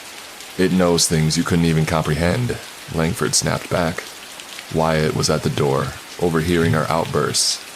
I told you to keep a level head, the hunter warned. Shut the hell up. You're just as bad as him. Ethan, I understand what you're trying to do. You want this all to be wrapped up nicely, and have a bow on top, but that isn't how the world works. Monsters are not people. Die. Langford told me and then sighed and said, I'm done talking for now. We need to rest and recover before the next run. I looked at him with disbelief. I growled, You haven't answered all my questions. Wyatt stepped between us, his hand level with his belt. As he muttered, Maybe he didn't hear the boss say he was done talking. I gave them both the stink eye. This isn't over, I added, and then I walked out, frustration and anger filling my every thought. It was sickening to think that they would just let one of their comrades die when there might be a chance at saving them. I walked to the first floor, pacing back and forth randomly as I tried to think of a solution. I came across a vending machine and used it as an outlet for my feelings, kicking and slamming my fists against the old machine. Took your money too, huh? The voice said to my right, startling me. I looked over, saw Riley there, her eyes puffy and red from the tears that she'd shed. Gave her a half-hearted smile. I said, I just needed something to hit. She nodded, slumping against the wall and muttering, Guess I should give it a try sometime. I nodded, standing alongside her and saying, How's Marcus? Riley looked away, clearly not wanting to talk about it. It doesn't look good. You two were pretty close, huh? He saved my ass more than once. I wish I'd been there. Mister, Langford says I'm not cut out to be a field agent, but I know that if I had been there, things would have turned out different. I didn't know what to say to make her feel better, so instead, I gestured towards the large syringe she was carrying. Is that for him? Yeah, do you believe this shit's enough to knock down 3 full-grown men? Tom gave him a dose about 19 minutes ago, and it's hardly even making an attempt, Riley said with a hollow laugh. So it's gonna get worse, isn't it? But she nodded, trying her best not to cry. She was murdered, and there isn't a bloody thing we can do about it. What? Mister. Langford had told me concerning his wife flickered across the back of my mind. Maybe there is, I said, as I grabbed the syringe and said, You said this was strong, right? Like you could knock out an elephant or something? Yeah, probably. Why? What if we use this on one of those things? Riley didn't seem to follow, her face a mix of confusion. But those things can offer an anti-venom for Marcus, but only if we bring them back alive. What? How? How do you know that? She whispered, her eyes sparkling with excitement and a hint of concern. Langford. He told me, but he's given up already because he thinks it's too risky, but with this. I paused, and I gestured to the drug. We can go into town and snatch one of those things. Riley bit her lip. She was excited, but she was also nervous. We can't. We shouldn't. The boss would kill us if he found out. If we do nothing, Marcus will die. She hesitated at least for another moment, but then nodded, showing she was on board with the scheme. All right, so how do we do this? She asked with a shaky voice. The weather van still has some weapons in the back. If we leave now, we can get back before daybreak, and no one will be the wiser. Riley was doing her best to contain her excitement. We agreed to meet in the garage in 10 minutes. I went to the break room to gather a few more supplies. I thought our plan would be foolproof, but we ran into a snag the second we stepped into the garage bay. Wyatt was standing there, leaning against the van, and wiping his hands as he finished refitting new tires onto it. He tipped his hat up and gave us a long sigh. You know, something told me you might try something stupid, Ethan, he said, and then gave a sneer towards the blonde and added, But you, Riley, I thought you knew better. Wyatt, we have a plan. We can save Marcus's life. I'm sure you probably think that you do, but I'm afraid I can't let you leave. It's not safe, you know that, Matt. I clenched my fist and scanned the floor to find something that could cause a distraction. And then I kicked an old oil barrel towards him and shouted, Run, Riley. The blonde hesitated for a moment as Wyatt jumped out of the way, and then the barrel slammed to the back of the van. Finally, she got up the nerve and dashed to the driver's seat. Wyatt reached for his gun and aimed for my head as I pulled the passenger door open and told her, "Start the engine." She glanced into the mirror and revved it up as Wyatt bounded towards the van again, but she peeled off before he had the chance, pressing the button inside the console for the garage door to open. We zoomed out into the dark country road around the station as Wyatt was left watching us from the shelter of the darkened parking space. "Oh God, we are so dead later," Riley said. "Not if this works," I counted, as we made our way out of the woods and onto the road that led to the town. I checked the gear that we had. It'll be simple. We go in, we grab one of the weirdos, get out, they won't even know we're coming. Suddenly, Riley slammed on her brakes and shrieked, "What the hell?" As I looked out towards the horizon, I saw why she'd come to a stop. The townsfolk were standing there, all in a row, almost like statues, staring straight towards us, and as we looked about, I realized there were more of them in the tree line, ready to pounce. Riley gritted her teeth. "Got any more bright ideas?" There had to be at least 50 of the bizarre people standing in our way, as Riley and I tried to decide what to do next. "We should go back to the station," she muttered. A soft, brisk wind was picking up. "We can do this, remember, we only need one," I told her, as I gestured toward the main thoroughfare, and declared that the path should take us straight through the town. The motel has a feed that connects to KRLA. If we can lure one of them there, we'd use the signal to paralyze them. "To make it sound so easy," she said dryly, as the group of townsfolk began to advance. "We could do this, just don't stop driving," I told her, as I got one of the guns loaded, and added, I watched the back. Riley gripped the steering wheel a little more firmly as the wind picked up, and I heard a crackle of thunder across the sky. Another storm was beginning to brew. We needed to act fast. Shifting back in the first gear, the blonde let the tires spin for a second, then accelerated head-on into a line of people. Our speed kept climbing as the line simply stood there, staring oddly at our vehicle like it was something that they had never seen before. Abruptly, the crowd began to move as one, pushing their way towards the weather van with their teeth gnashing. Several of them left up nearly 30 feet in the air and landed smack on the van's roof as Riley plowed into the line. I cocked the rifle and aimed it towards the roof as the ones that had managed to latch on started to try and claw their way inside. I let the first round out, blasting a bullet straight through the old man's skull as he shrieked to claw at me. Then Riley turned a corner, and the next two fell off. It wasn't over yet, not by a long shot. More townsfolk had gathered as we drove down the main street towards the motel. It actually surprised me to see so many of them there. They all come with a storm. Several skidded across rooftops and buildings almost like roaches, and I pushed myself up to the roof to take aim and keep the van safe. Reloading the rifle, I fired another shot as one of the jumpers flew across the town square. "We're coming up on the motel," Riley said. There were at least a dozen younger athletic men waiting that stood in our way. A glance at the speedometer told me that we had already reached 55 miles an hour, but the way these newcomers were looking, something told me it wasn't going to be enough. "Give it all she's got," I told Riley, because I fired a shot at the closest male. The bullet didn't even seem to faze him. 75 miles an hour, we slammed hard against the row of dangerous townsfolk, just like they were a brick wall. I fell on the floor of the van, the rifle sliding out to the parking lot. In a matter of seconds, they were on us. One male reached with his muscular arms and tried to pry the back door open as I stood and kicked him off. Then I grabbed the next gun and told Riley, "Stay here." I aimed the weapon street at the next attacker's skull. His brain splashed everywhere as the blonde shouted for me to stay put. Instead, I made a run for it, pushing my way to the motel room that I had stayed in a few nights before. They were right behind me, screeching like banshees and clawing at the ground for any chance to hook me. Seconds later, I turned the TV on and Channel 7 started working its magic. But these things, I don't know why it didn't seem to work. They were affected by the strong noise, but they kept coming. I fired at the next one, trying to enter the room as Riley turned the van back around. I only had 6 bullets left.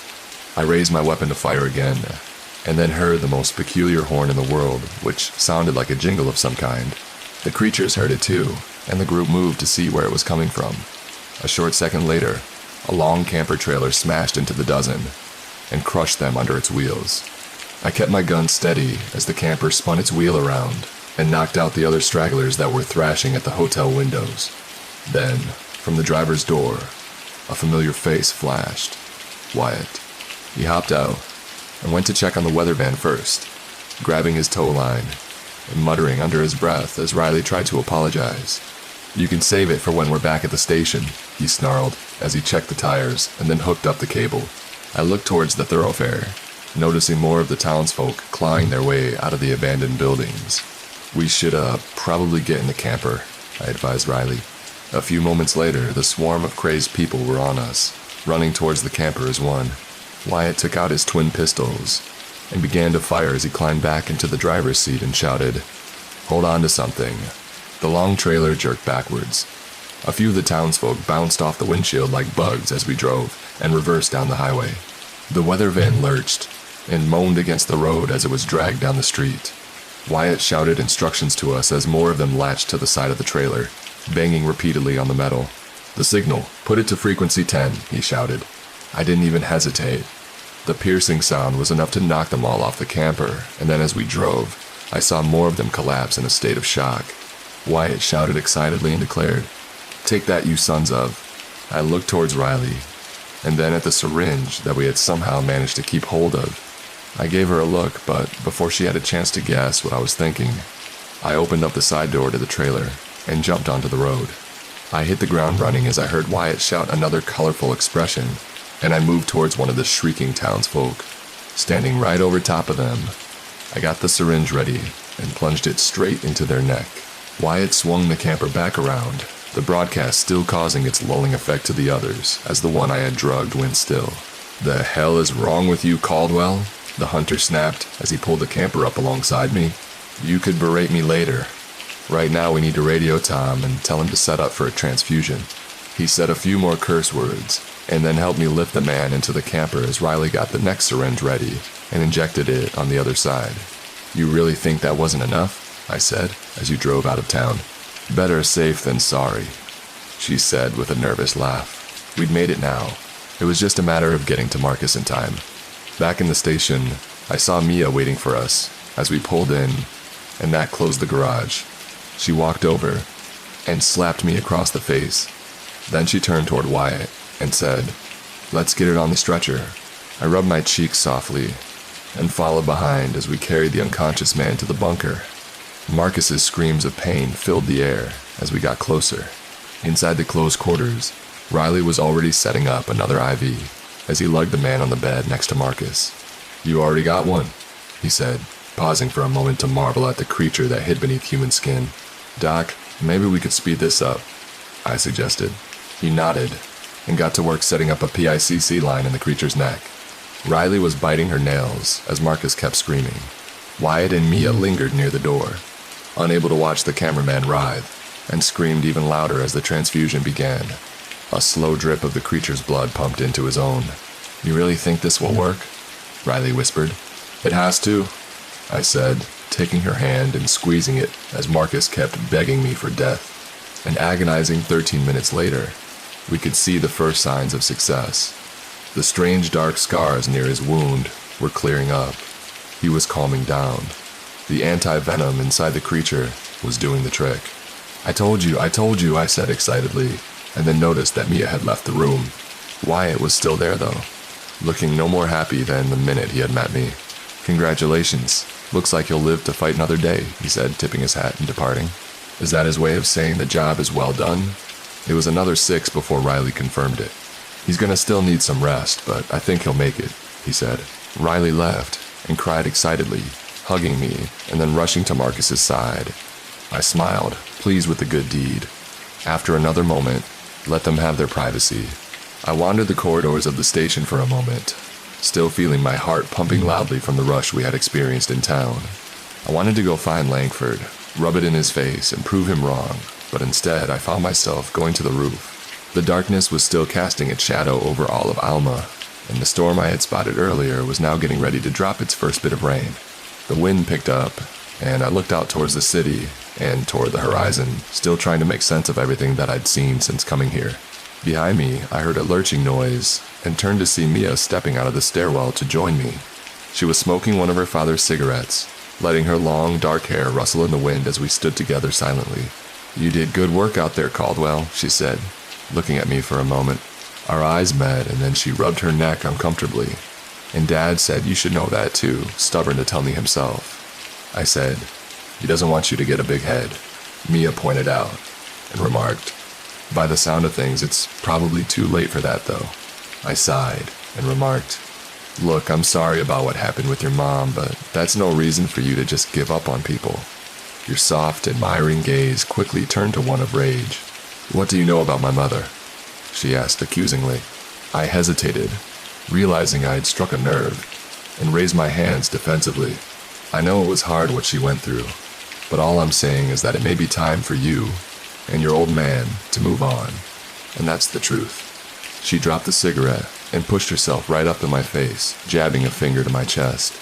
Don't you ever talk about my mother, and don't presume to know me. You don't know what the hell I've been through. She smacked me across the cheek again, and then growled, and if I ever hear you say anything about her again, so help me, I'll make sure Wyatt blows your head off. She turned away and stood at the opposite corner of the roof as I quickly shuffled my head, embarrassed for using such poor words. As we stood there, the rain began to fall, and she finished her cigarette before remarking, don't stay out here too much longer or the storm will get you. I nodded absently, glancing towards Alma again, and something amid the tree line caught my eye. Mia, I said, catching her attention before she went back inside. I think we might have a problem. She walked over to where I stood to get a better look, her eyes widening as she saw the large group of maiden townsfolk bounding through the trees, coming straight for the station. That was enough to describe our predicament as Mia bounded down the stairs to the control room. I was right beside her as I heard the sky open up and the rain began to fall. The last thing I saw was at least 100 of the citizens of Alma about to hit the station like a flood. Mia ran through the maze-like corridors towards the bunker, shouting to me to find her father. I made it to the control room, surprised to see Mr. Langford was already there. Turn the signal on, I told him frantically. He shook his head, glaring at me before gesturing to the system. One of the generators blew a fuse. We're on recharge only. A few dim emergency lights came on as he turned his attention to me and growled, I hope you're happy, Mr. Caldwell. You may have just doomed us all. I didn't say a word as I heard the crowd slam against the station's wall, their gnashing claws scraping the bare concrete. From behind me, Wyatt entered the control room and carried several rifles. He tossed one to Langford and remarked, we need to block up the lower corridors, anything they can use as an entry point. Shut down the other access points to the breaker. We need this place dark.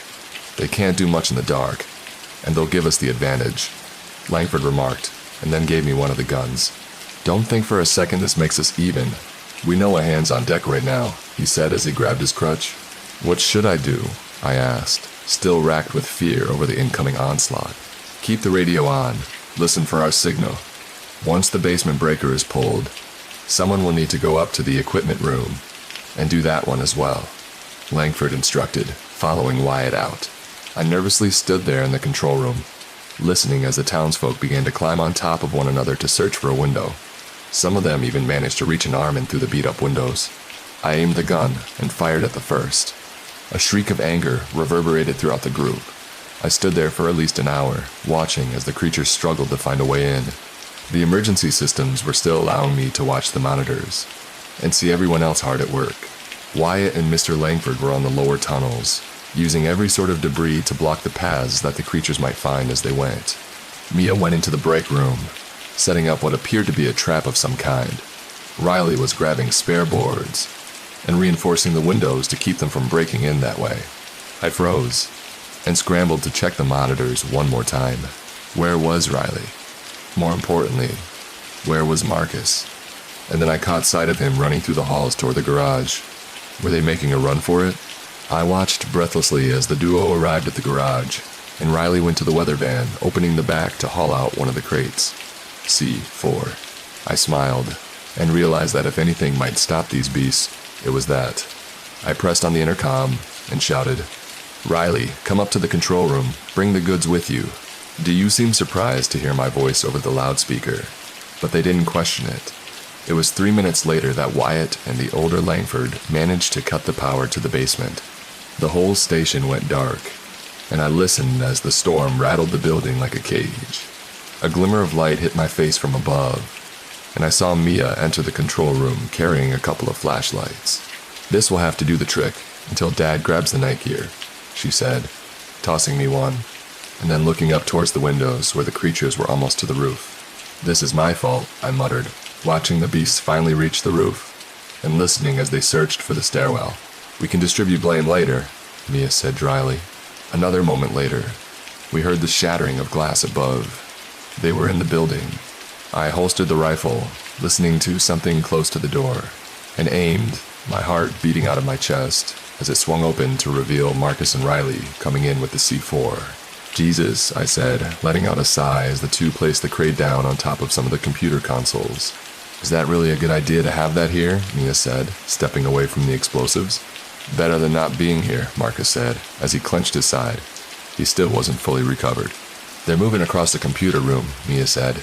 This year, several bits of equipment fell over against one another. The creatures were pushing everything out of the way to get in to find and kill us. Behind me, the radio crackled to life, making me jump a little. "Has anyone gone to the computer room yet?" Wyatt said in between bits of static. I swallowed hard and looked towards the ceiling where the creatures continued to rattle around blindly, searching for the next exit. "There's a bit of a problem," I muttered over the walkie. "Well, we're kind of pinned down here. Once that second breaker gets switched off, we can restart the system," Wyatt said irritably. "Roger that," Mia said, passing the radio to Riley, and then taking one of the guns still lying about, along with one of the crates. "Come on, Caldwell," she ordered. I nodded dumbly, gripping the rifle, and following the stream of light her flashlight cast on the narrow corridor. Above us, every move we made was mimicked by the monsters, their sounds growing louder as Mia cocked the gun. We turned the corner. Tom was right there, having successfully barricaded the stairwell. "That should hold him," he said triumphantly, but his voice was short-lived as I realized that was exactly where he needed to go. "Move aside, Riley. We're going through," the younger Langford demanded. Tom's eyes widened as we heard the shrieks continue. "Mia, you go up there at suicide. Here, argue Dad's downstairs. We got hostiles on all sides. If we don't get the signal up and run, we're dead anyways," she countered, and shoved in the C4. "We're going up there. If anything besides us comes back, blow the hell," she growled. Riley was too awestruck to argue as we made it past the barrier, and I cocked my gun. Mia listened for a moment as the creature scurried to another part of the room. "Breakers on the left side, right past the fire extinguisher." She paused, reaching for the handle. "You ready, Ethan?" I nodded, too scared to even say a word. The door popped open, and the two of us walked in with guns at our shoulders. The room was bizarrely quiet. A few gentle noises came from the west, and I shot a flashlight to see if the monsters were coming. They were too smart. They were waiting for us. "Come on," Mia said, keeping her back to the door as we moved up the long stretch between two rows of equipment, and then there was a scream. I cast my light to the ceiling and saw one of the men twist his neck towards me before pouncing down.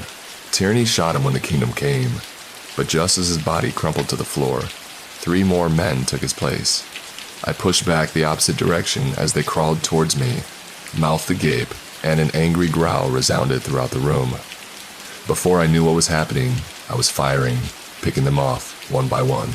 One of the larger consoles toppled over as we passed by, and Mia gave a sharp nod towards where the fire extinguisher was hanging. "I think he could make it," she said. She quickly reloaded. The blind creatures were scrambling over their fallen comrades, bone and blood splashing everywhere as they tried to attack. I left over the fallen console, my eyes set straight on the breaker. 2 more larger women were blocking my path, their skin barely clinging to their bodies as they screamed towards me. I lifted my rifle to fire, but another male attacked from behind. He pushed me to the floor. A long tube-like tongue slid out of his mouth. Another blast ricocheted across his skull, and he toppled over with a scream as Mia helped me up. I snagged the extinguisher as I saw more of the creatures moving towards us from the east. Pulling the pin, I aimed for them and fired. The mist spreads out to give us a few more extra moments. The people stopped and shrieked louder, clearly angered by the device. Mia was almost to the breaker. Then another console toppled over and pinned her down. "You heard," I shouted. "Just switch it on and off," she insisted. From the mist came something that made me freeze in my tracks. The people had started to conjoin together and form something that resembled a human ladder. Their mouths were stretching open and gripping the sagging flesh together as the large, fleshy creature skidded over the turned-over console, towering over me like a bear. Several of their arms stretched open, the amalgamation of flesh revealing massive pincers that moved forward to me to crush my body like a twig. I pressed my back against the wall and pulled down on the breaker, knowing that if I died, at least the others would be spared. And then, from the darkness, came a spark of light. Something glimmered in the shadows, and I saw it move straight towards the creature's torso, and then I heard a voice. "Get down." I didn't hesitate. I jumped to the floor as the creature let out another cry, and then blew up from the inside out as the innards of the bizarre monster splashed across the stained brick. A figure emerged from the shadows. "Tom," Mia said. She got back to her feet. He looked at the disheveled mess of flesh and muttered, "Got tired of waiting." Mia gave him a laugh, and then muttered, "We need to get back downstairs." We went down carefully, listening as the other creatures tried in vain to find another way in. "I'll stay behind, give the word over the intercom, and I can throw the switch," Tom told us. Langford's daughter gave him a rifle. We left the way we came in. Once in the control room, Mia was able to give the word to her dad, when we both noticed that Marcus was nowhere to be seen. Riley was in tears, gripping a chair as we went down the short flight of stairs. "What's going on? Where's Marcus?" I asked, as Mia snatched the radio and called to the basement. "Dad, we're ready when you are," she said. I focused my attention on Riley. "Riley, look at me. Where's Marcus?" He said that it wouldn't stop because they were after him. He put his signal up. He said this was the only way, the blonde girl said. A second later, Mia gave the word over the intercom, and we watched as the power came back on. My eyes scrambled to the monitors. I didn't see the cameraman anywhere inside the building. "He's on the roof," I realized. I rushed back to the stairs, calling out to Mia. "Start the broadcast. I'm gonna stop him." I don't think I've ever ran that fast in my whole life. The sky was still storming as I reached the exit, spotted Marcus looking towards the edge in a rain-soaked. I moved to leave the stairwell, but one drop of rain nearly caused my arm to swell up. "Marcus," I screamed, desperate to get his attention. He turned towards me, the storm howling louder as the broadcast tower came to life. Channel 7 was back on the air. "Get back inside, Caldwell." "Not without you," I insisted. I didn't care about the dangerous rain. I stepped out, and I cursed solely as the burning storm hit my arms and neck. "Damn it, Ethan, go back." "Don't you see? This ain't gonna stop," he said. I scrambled to find cover, looking over the edge. Most of the townsfolk were paralyzed, but there were a dozen or so larger men that were still trying to reach the station. "They want me. I'm a part of it now," he explained softly, as the storm raged on. "The hell are you talking about?" I screamed. "This is how it has to be," Marcus said, taking a step towards the precipice. "Tell Riley." I could see his eyes glaze over as he struggled to find the words. "Tell her I'm sorry." Marcus, but it was too late. He went over the edge against the roar of more thunder. For the next hour, we hunkered down inside the station, listening as a stronger creature tore Marcus's body apart. "That was a chew toy," Langford insisted. We covered the monitor so we didn't have to see the carnage play out. Still, with each passing moment, the rain pelted the building, the wind howled, and then, at last, it was over. In the morning light, we gathered to give the cameraman a small vigil. I wanted to go out and see if anything was left to bury, but Mia said it still wasn't safe. So instead, we gathered some of the corpses of our enemies and made a bonfire in the garage. None of the crew really had much to say. It was just a moment of silence. I didn't know him well, but I had to admire and honor his sacrifice. Some of what he said still lingered in my head, and his Jim bandaged the wounds I had gotten on my arm. I reflected on those words. What did he mean when he said he was part of them now? He whispered. Riley gave me a look, but didn't respond. I turned to the others for an answer, and Mia muttered, "He was infected." I nodded, recalling that was the reason her father had been reluctant to even help the cameraman, but still didn't answer my question. The signal didn't hurt them either. What was up with that? "Is it really the time for these questions?" She sighed irritably. "What? It's distracting me, that's how I cope," I said, as I watched Tom finish the last of the wrapping. Nobody said a word, so I decided to turn the topic back to retrieving his body. "It isn't right for us to just leave him out there to rot," I insisted. It's what he would want, Wyatt commented. You can turn off the broadcast, Tom. You're done hunting for now, Langford remarked. What provoked him anyway? Wyatt rolled his eyes. Oh, I don't know. How about the fact that you snagged one, and then brought it back here? I felt my mouth go dry again, and had nothing to say. I had feared that was the case, but I hadn't wanted to be confronted with those facts. We made it out of town. We were in the clear, I said.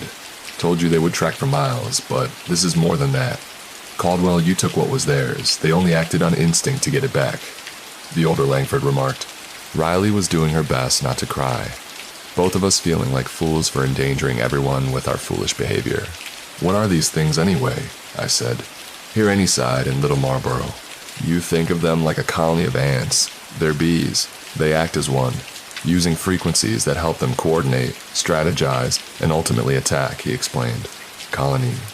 So the ones we've seen so far, they're the drones? Nodded, and gestured towards the dim light, and peeked through the shattered windows. And the soldiers, it's why they aren't harmed by the signal. They're on a different frequency, one we haven't quite figured out how to interfere with yet. You're telling me that this whole time you've been here, you've never dealt with this before? Yeah, you gotta bring all the bad luck, Wyatt said with a sneer. Seriously though, it can't be a coincidence. The hunter gave a long sigh. Of course it isn't, you dip, and if you hadn't been so dense to go play the hero, then maybe you could have given us more time to explain the storm you signed up for. I'm not the one who was ready to give up on Marcus, I snapped, rising to my feet. I saw Riley growing more emotional as Wyatt snarled. Oh, yeah, because great job saving him. A lot of good that did, huh? Sounds to me like you just feel guilty for not doing. Wyatt bounded across the room, staring me right in the eyes. You know what? You've been nothing but trouble since you got here. Enough, here he snapped. The hunter gave me an icy glare, and backed down as the older man grabbed his crutch and walked towards the center of the room. Ethan did what any of us would have done, but all of us should have done. He's sad to see his smoke finish. I gave him a nod. I appreciate that, especially coming from you. Tried your best, and you failed. I think the guilt alone will be enough to make you second-guess the next time you want to disobey an order, Langford said evenly. There was another moment of awkward silence. Wyatt stood up and stretched and muttered, Well, I appreciate that we've all decided to let bygones be bygones. Do you need to focus on our next step beacon? I felt too tired to fight, so instead focused my attention on this turn in the conversation. She mentioned that before. What is it? Wyatt looked at me again, clearly not wanting to share anything with me, adjusted to Tom before remarking that the man who designed it explained. Riley smiled nervously, then turned on one of the monitors, displaying a radar of the surrounding area. Okay, so you know how we explained that these things are like bees, right? Well, a while back, Marcus and I theorized that maybe if we build a type of transponder, we could mess with their signal, control the way they move. Well, the beacon was exactly that. We built it to send out a matching signal to one that we recorded whenever storms rolled in. But these past few days have been, any indicator, it looks like it's working, and the storms are becoming more frequent. Wait, hold on. I don't understand. Are you saying that you actually want the storms to come here? We've been tracking them for years, Caldwell. Monitored their patterns and determined how they operate. For the past 4 years, our goals have shifted to one singular objective. Mister, Langford said. He gave a wicked smirk. Find out where they originate from, and knock out the colony. It took me a moment to process all of what they had just said. I sat down on the back end of the weather van. A few things still weren't adding up. Why did we go out and snag one of them then? What was that for? The beacon can only transmit one way, Tom explained when he saw my confused expression. He grabbed some paper and cleared off one of the desks. Okay, so imagine that this coffee cup is us okay, he said, as he grabbed a few other items nearby. Now this donut here is the transponder sending out a signal, causing the storm to form one cohesive and predictable pattern. He paused, drawing a ring around the two objects. So in order for us to receive that message, he would need something to coordinate with, which is where the probe came in. Marcus sent one out when we were hit by that first storm, and the plan was for it to lead us back to the nest, he explained. I nodded, the pieces starting to form a complete picture as I stared at the makeshift map that he had made. But the creature died, so you lost signal? No transmission received, so you couldn't pinpoint where the creatures were coming from precisely, Tom said, surprised that I caught on so quickly. I shook my head and looked towards Langford. How can you even be sure there's a nest? You've been doing this since your daughter was little. What makes you think you even have a chance of stopping it? The old man gave me a stern glare, but it was actually Wyatt that answered the question. Because if we don't, eventually something will happen to all of us, the way it did to everyone else that found this place. Channel 7 will go dark. When that happens, the whole world would go to... I shook my head in disbelief. You're talking about hunting down a force of nature, like it's a wild animal. It just doesn't sound possible. Oh, do you suddenly think you know better? Wyatt snarled as he pointed towards Riley, who was still standing dazed in the corner, and added, You know I remind you what happened last time you acted on your own. At least I did something. All you care about is this stupid hunt like you. You think it's a big game trophy or something. You watch your tone. I'm sorry, did someone have a guilty conscience? That was the last straw for the hunter. He punched me square in the jaw. Before I had a chance to react, he was slamming his foot on my chest. I heard Mia and Riley asking him to stop, but Ford wasn't listening. His anger towards me had finally reached a boiling point. Then, just as he was about to hit me in the face again, he heard a low growl from outside. Wyatt paused. All of us looked towards the covered-up monitors. They're still out there, Riley said nervously. Move the blankets, Tom. Let's see, Langford instructed, as Mia helped me off the ground. All of us watched in stunned silence at one of the exterior monitors when we saw what remained of Marcus's body. The drones had torn off both of his arms and devoured the majority of his chest cavity, but most of his face was still hanging on, along with the other vital organs just snagging off the side like discarded trash. Riley held her mouth and screamed softly as we saw something move in the tree line. It was one of the monsters. It discarded its human flesh and stretched itself to full size, towering over Marcus's body like a bear. In another moment, it used its long pincers to drag his body into the woods, leaving the forest floor empty. At last, Tom turned to comfort the blonde. She continued to grieve. After another uneasy silence, I asked a question that must have been on everyone's mind. Why would they take his body? Langford didn't respond, but Wyatt was checking the radar again. Flashes of activity could be seen miles north. I think they're taking him to the nest. Let me see, the old man said. His interest suddenly piqued at the possibility that they still had a chance to find whatever prize he sought to claim. Could it be? Could be, it's hard to say. We don't have a good signal here, too much interference from the tower, but if we got out this transponder, we could track them easily from there. As long as we didn't lose the signal here, we could triangulate it, then broaden our range. You really think that'll work? Mia said with a surprise. Tom turned his attention to the conversation and ran a few equations before nodding slightly. Possibly. Marcus did have a tracker on him when he, well, you know, he must have expected this would happen.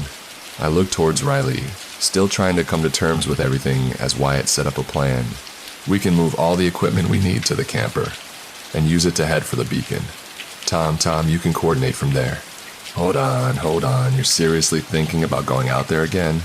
We barely had a chance to even recuperate. If we don't go now, the signal might be lost, and this time for good. We don't know how long that particular beacon will last. Tom, what do you say? Could that work? Wyatt asked, turning back to the stout man.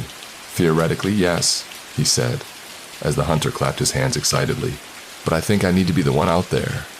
I built the beacon, so I'm more familiar with how it works. Okay, sure, fine, you can go, the trapper said dismissively. Hold on, Mia said, raising her hands and looking towards her father. We need to think this through. Who's staying here to man the station? And more importantly, without Marcus, who will handle the camera equipment? The old man pursed his lips together, considering all the alternatives, and then muttered, You'll need to be you, my dear. You know this place inside and out. Mia looked like she wanted to object, but didn't say a word about that, instead focusing on the issue of equipment. You'll need a driver and someone else to help with the setup. Tom can't handle it all. Langford looked at me. I knew exactly what he was thinking. I can run the camera, I decided. All right then. Looks like I'm the driver, Wyatt said excitedly, getting ready to leave the room. Not so fast, Mr. Langford declared, as he leaned on his crutch and then jabbed a finger towards the hunter. You're a much better gun than anyone else here, Ford. That means that you'd be better suited to stay here and protect my daughter, because those things come back for round 2. The trapper looked like he wouldn't be able to go, but instead of arguing, he remarked, "Okay then, who do you suggest as a driver?" Langford looked towards Riley. The blonde's mouth gaped open. "Monsieur, you said to yourself you wanted to do field duty. It's your chance." I didn't bother putting my 2 cents in. I knew they wouldn't listen anyway. Instead, I turned to Wyatt and said, "I'll help you load up the camper." Driving out of Alma the second time for a storm chase felt so much different than before, given all that I now understood, especially when it came to the people who I now worked with. Riley was at the wheel, her trim figure, looking so minuscule against the bulky frame, yet I had seen quite recently just what sort of fighter she was. In the back, Tom Riley was watching the monitors, his eyes dashing back and forth between screens to get a better idea of where we were headed. To think of how many times he had been through this, yet he still always wanted more. Then there was Langford. Victor Langford was standing up near the very rear of the long camper, starting towards the road that we had been on as he used his door to prop his body up. From this angle, as the sun dipped low again over the horizon, he looked like a captain at the mast of a ship, watching the open ocean as this crew set out for adventure. But this wasn't an ordinary voyage we were embarking on by any means. I was beginning to get the feeling that we were the Pequod, and he was our Captain Ahab. The roads north of Alma were scarce of life, or even crops, this dead earth, and scars that ran crisscross, making the whole place look like a barren waste. According to Tom, we still had about 13 miles to go before reaching the beacon, and the screen showed the storm was moving to the northwest, lingering near the mountains. Could that be where this supposed nest was that they were so eager to find? I didn't know what to make of any of it. From Riley's tense expression, it seemed clear she was nervous too. "Is this your first time out here?" I asked her as I came back from the minibar, offering her warm coffee. She yawned and took it before saying, "No, actually my second. The first didn't go very well." I placed my beverage down in the cup holder, apologizing quickly. "Sorry, I didn't know. It was a winter storm. Strong southeast winds moving across the state line that Mr. Langford wanted to track. I wanted to prove that I was valuable for more than just crunching numbers," she said as she looked at the horizon distantly. I didn't say a word, listening as she recounted the experience. Back then, it was me, Ben, Wyatt, and of course the boss. We were in high spirits because Tom had just managed to figure out how to build a probe. It was time to go and test it on a live storm. The radar picked up some fluctuations, so we went without hesitation. She clutched the wheel nervously. It was actually thanks to my astronomy that the probe even worked at all. I worked side by side with Tom. The math was perfect. Everything should have been perfect. I liked towards the road. The realization of what happened dawned on me.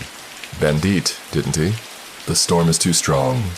Calculations were off. We couldn't stand up against it, Riley said as she reflected on the event with a glazed look in her eye. Mr. Langford, he insisted we push forward. He refused to believe we could fail. I thought back to the chase a few days ago where Marcus had been hurt, and now Victor had acted similarly. Was he really so blind to this pursuit that he was willing to risk anything and everything for the sake of the hunt? I'm sorry, I shouldn't have brought it up, I admitted. It's right after that Marcus and I got close. He told me there was nothing I could have done for Ben. She paused and looked towards me. I guess that's just the forecast for our whole relationship, huh? Leaned over and sipped some of the coffee. What made you decide to stay? I guess the mystery of it all. What the storm is. Maybe a part of me wanted to fight back after what happened with Ben. Mostly it was Mr. Langford, though. He was insistent that my concepts for the probe were spot on. With more work, it could have been perfected. She gestured towards the sky, adding, 6 months later it looks like maybe he was right. She laughed nervously as we kept driving, and I glanced back towards the rear of the camper where my boss stood. What do you think is keeping him here, then? I mean, why is he doing this? Riley looked me dead in the eye. Isn't it obvious? Revenge. I nodded, realizing she had come to the same conclusion as me. The storm had taken what he cared for most. There's hope that hasn't transformed into blind rage, they said softly. Neither of us said a word for a long time as we passed the next stretch of road and spotted something off in the distance. I leaned forward, seeing a glint of sunlight reflect off the object, and not only remarked, "That's the beacon, I think." I banged on the back of the camper to get the others' attention. Langford and Tom came up front as Riley slowed the camper down. Good work. Looks like she's still intact, the old man said. Riley pulled the camper alongside the highway and turned off the engine as Tom and I started to gather extension cords to reach the device. I'm surprised no one bothered out here, I said as we lugged the long cables over the grass. Not many people use the old roads, lots of ghost towns out here. Tom used as he opened the paneling on the side of the cylinder and punched in an activation code. I looked about the barren land, spotting a few mountains off the south. But besides that, he was correct. There wasn't a sign of civilization for miles. Come on, work, dagnabbit, Riley said, smacking the beacon on the side. Problem? Langford asked. To see gingerly walked over. Says it's connecting, but I'm not picking up anything. Should be right on top of us, actually. Tom admitted in confusion as he looked up. There wasn't a cloud to be seen, nothing but clear skies. You got the coordinates right, and you're patching into home base? Maybe that's the issue. I need to start running the algorithm for the triangulation, he said as he rushed back to our vehicle. Langford was ruffling his hair and looking around. The air was colder, and Riley hugged her body. Something feels wrong about this, she said. Riley made it back to the camper and turned on the equipment there as Victor kept scanning the clouds. Hey Tom, bring me a flare gun, he shouted. The stout man was back at the beacon in a heartbeat and passed the flare to his boss, while Tom started working on the code. Langford grabbed his crutch and moved to the side of the camper. Riley, help me to this ladder, he demanded. They watched the blonde pull the ladder down, and Victor climbed up to the top of the camper. Then, using the roof satellite, he pulled himself up and aimed the flare gun towards the heavens. A second later, he fired, and the flare streaked upwards quickly. I watched until it disappeared from sight, and frowned.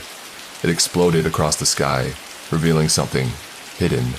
The empty sky began to swirl, pushing clouds together into a central mass. Then a streak of lightning burst across the newly formed storm as it kept growing bigger. Tom hit the monitor again and again. I'm picking up something now, but it's going to take a minute to transmit. I kept looking at the swirling clouds as I got darker and darker, and the wind picked up. I don't think we've got that long. A low, deep noise boomed from the storm. Sounded like the waking of a mighty beast. Then, as I watched with morbid fascination, the clouds seemed to form the shape of an eye. I think we need to go, Riley realized as she saw it. Meanwhile, Victor was smiling, but when he noticed our distraction, he called out, Ethan, Riley, don't look directly at it. I rushed up the ladder and shouted back, Sir, we need to move, and I mean now. The equipment in the van was already registering wind bursts up to 33 miles an hour. Lightning crashed down only about 30 feet from the beacon, and Tom held his chest, frightened at the close proximity. He quickly detached a flash drive from the device and rushed to the camper, muttering, I'll compile it on the road. Victor was climbing down from the roof as the roars from the storm grew louder. Then the funnel began to form. It was larger than before, at least the size of an F3. The camper was rocking before it even touched the ground. Get in, I said as I helped Mr. Langford inside. Once the doors were shut, Riley wasted no time pulling into the driveway. Ethan, the camera. It's the only way we can monitor that thing without it hurting us, Victor told me. The twister hit the ground on the east side of the reverberating crash with the speeds rising over 90 miles an hour on the equipment scans.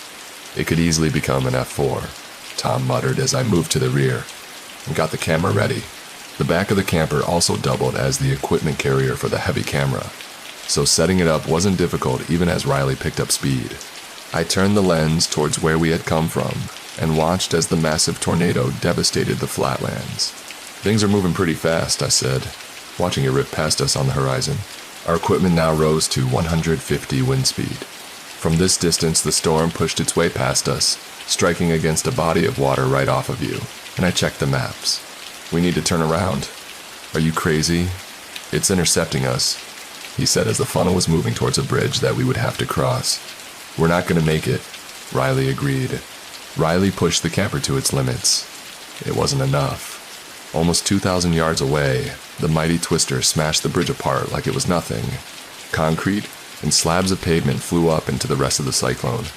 In a matter of seconds, Riley slammed on the brakes and turned the wheel as sharp as she could.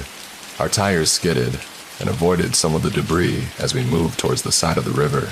I held the camera steadily and heard the storm roar louder as more massive chunks of stone and cement flew past us. One of the windows in the back shattered, and our vehicle barely made the U-turn. But somehow Riley managed to keep all four wheels from lifting off the ground. "Bloody hell," Tom said as he hung on for dear life. Soon, we were speeding down the highway in the opposite direction. The storm was not far behind at this point. Our equipment couldn't even register the top speeds that it was reaching, but it had to be over 200 miles an hour. Langford quickly scrambled for a map. "We need to find shelter," he muttered from behind us. The inhuman shrieks began to rumble across the sky, and I watched several of the creatures burst out of the tornado and fly across the heavens. The whole sky was alive with the storm's fury as I kept recording. I briefly glanced away from the lens to get a better look with my own eyes, only to find myself covering them as a direct glance. It was like staring at the Sunday. It hurt so much, I had to turn away and cuss profusely. It took a few seconds for my eyes to refocus. "Nobody ever listens," Victor quipped as our own pedometer reached 77 miles an hour. "That thing is catching up," Tom said to our frantic driver. "I can't go any faster," Riley screamed frantically. The storm was almost on top of us. This chase had now become a hunt, and we were the prey. "Here it's an old train yard. They probably have some well-fortified bunkers there. Enough to even withstand this here and," he said, pressing the map to the dashboard. Riley's eyes started back and forth between the chart and the road as she struggled to keep from losing control. "Can we make it there?" she asked. Before Victor could answer, one of the creatures latched onto the roof of our camper, causing the whole vehicle to shake. "Hell," Tom muttered, grabbing the flare gun and then shoving the roof hatch open. He aimed it towards the creature's abdomen and let it rocket straight through the beast. It exploded in fire, and the creature shrieked again as it fell, colliding against the side of the camper as he turned a sharp corner onto a dirt road. Dust and more debris kept spinning in the air as the twister took a shortcut, smashing up farmland. I could see the train yard that Victor had mentioned about 13 meters away, but the twister was picking up speed. There was a long stretch of tracks about the road where I saw an old freight train sitting. The cyclone was almost on top of it. Come on. But it was too late, I knew it. The train didn't stand a chance as the massive storm hit it. He was flung like a tinker toy. Riley swerved right as she saw the metal, and gears fly about chaotically. The air pushed around us. The camper crunched as it went over a part of the tracks and into the yard. The train hit the back of our vehicle and sent us up in the air. Riley lost control. I held my breath and watched as we spun through the air. Equipment crashed down around us. The window shattered. "Mister," Langford bashed his head against one of the counters, and Riley screamed, and then the world went black. When I came to, the first thing I heard was the howl of the storm wind pressed against my face as I carefully opened my eyes. Then I saw the damage that had been done. We were upside down. Riley was dangling with her seatbelt on. Glass was scattered all across the roof, along with everything else we had carried with us. Tom was injured, but breathing, blood gushing from his side as he pushed out a piece of shrapnel and checked on his boss. "Victor, are you okay, Victor?" Riley said as he checked the old man's pulse and head. "He's unconscious," he said. I crawled slowly across the broken glass to where Riley was at. The whole front window had burst open, and more dust and debris was being pushed in towards us by the second. Out across the train yard, I saw the tornado continuing to wreak havoc, smashing up stray train cars and sending them flying in every direction. Besides that, there was the threat of creatures themselves, and while I lay there trying to get my breath back, I counted at least a half dozen. They're scaring along the tops of long metallic trailers, shrieking in the air and searching for us. "You okay?" asked Riley. She opened her eyes slowly. "I think I'll make it," she muttered as I helped her unbuckle, and slowly crawled down to the roof of the camper. "We need to get somewhere safe," I told Tom as I scanned the train yard again. "How about that?" I was pointing towards a large metallic building that looked like it was used as a switch station for some sort of track. "It's better than nothing," he agreed, as he pushed the heavy equipment out of the way and gently pulled Victor up to a sitting position. "Jesus, he's heavy. I don't think I can lift him alone," Tom said. "You're also injured," I pointed out as I turned my head towards Riley and said, "I think you can help?" She nodded and got her breath back, helping pull Langford toward one of the side doors on the camper and kicking it open. Wind pushed her hair in her face, and Riley looked towards the twister. "Do you think it'll come back for us?" she asked nervously as Tom held the door open. If we make a run for it, we might make it, Les remarked, crawling out of the door and against the side of the vehicle. Riley and I were next. We each took hold of one of Victor's arms and dragged him out towards the pavement. The gash in his head looked deep, and I worried that the stress we were putting on our bodies might do even more damage. We had little choice left. Riley laid him down on the ground to catch her breath. His Tom clutched his side. Then, from above us, we heard a low growl. One of the creatures was moving about near the tires that still spun wildly in the air. Don't move. I was in spirit as we hunkered against the side of the trailer. If these things were blind, there might be a chance that he wouldn't know we were here, I reasoned as we listened to a claw at the metal underbelly of the camper. Another creature scurried just out of view between two train cars. A low, howling noise. It sounded like it was a call of some kind. Then, the one above us flew off towards the tornado as we watched. Even from this distance, it was hard to look directly at the storm. The blinding light it would cast caused me to keep my eyes down. Let's go, Riley said as she hunched down and placed Victor's arm over her shoulder. I did the same on the opposite side of him, and we lifted up together. His dead weight made it nearly impossible for us to even move at all. Together, we moved as one across the train yard. Tom kept his back towards us, held the minuscule flare gun to tighten his body, but so far the creatures didn't seem to be paying us any mind. That changed a moment later. Something like a blaring horn signed it out across the sky. The funnel started to push back up, and the creatures made their way into it as it disappeared from sight, and then the rain began to fall. This second hit my neck with its burning power. I let her cry, and nearly let go of Victor. Tom shouted as he tried to cover his head and started picking up speed. Then, from the downpour came something large. I was having a hard time making sure I didn't tip over my own feet, as Riley and I followed Riley towards the master switchboard, but from what I could tell, it was at least 3 times as large as the creatures we had dealt with before. The burning rain was almost enough to make me want to give up, but we finally made it inside the metallic structure, and laid Victor down, checking him for wounds as well. How the hell are we going to get out of this? The storm can't last forever, right? I mean, it'll move on, Riley reasoned. Riley didn't seem too sure, but he was so exhausted that he didn't argue with her. From the entrance, we saw the rain get harder and more intense. The train cars we had just ran past were now barely visible in the downpour, but something else was. It stood above the train cars like a beast out of ancient mythology, slowly prowling the train yard with low guttural sounds. You could barely make out the outline of the beast, but it was enough to send a shiver down my spine.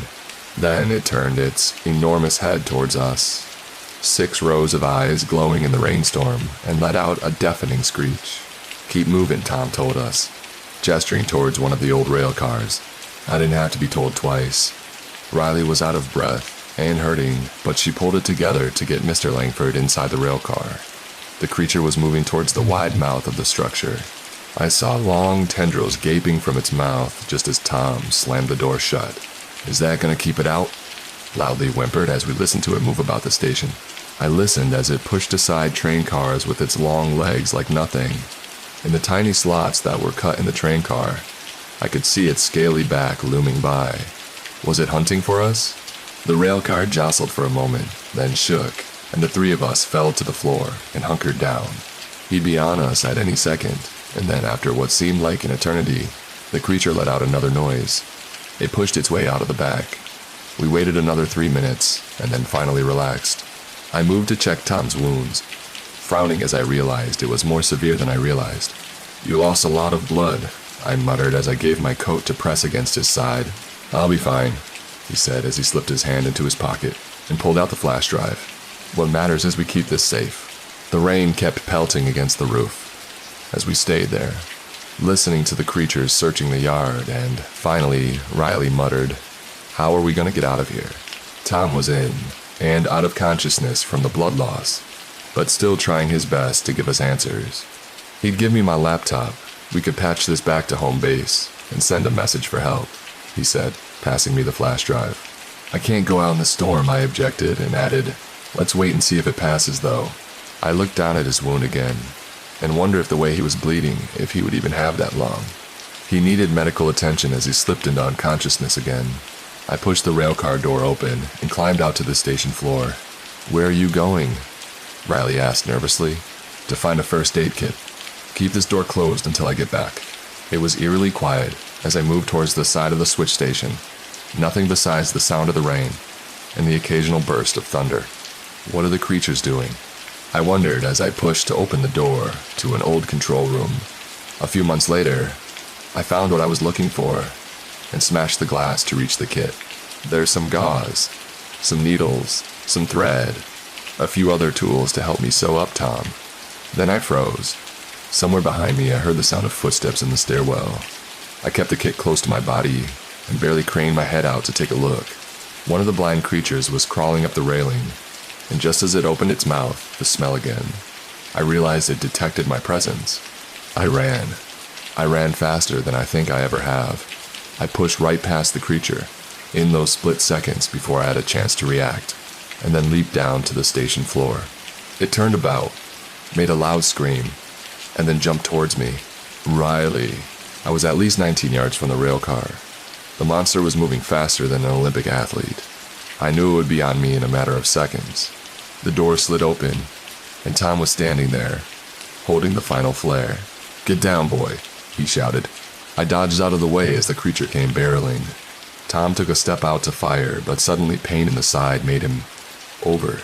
In a second, the creature was on top of him, and the gun fell to the floor with a soft skitter. Rearing its head back, the monster dug its pincers into Tom's chest, slashing open his skin like paper. Riley screamed and tried to reach for the gun. I was closer. I got up. I grabbed the weapon. I pointed it towards the beast.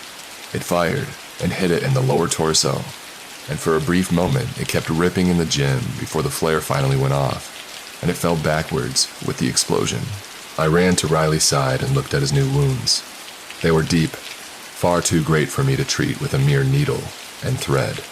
Riley panned her head out to look and covered her mouth in shock. Then she crumpled down and began to cry. "I'm never gonna make it out of here," she said nervously. Tom was gasping for breath. Some of the cuts had hit his lungs, and he knew that it wouldn't be long. He grasped my arm and made me look him in the eye. "Ethan, what had happened? Make it quick." I stayed by his side as he kept bleeding out, struggling for air, and then he was gone. The station went quiet once more. Nothing else filled the air except another rumble of thunder. 3 hours passed. The storm raged on.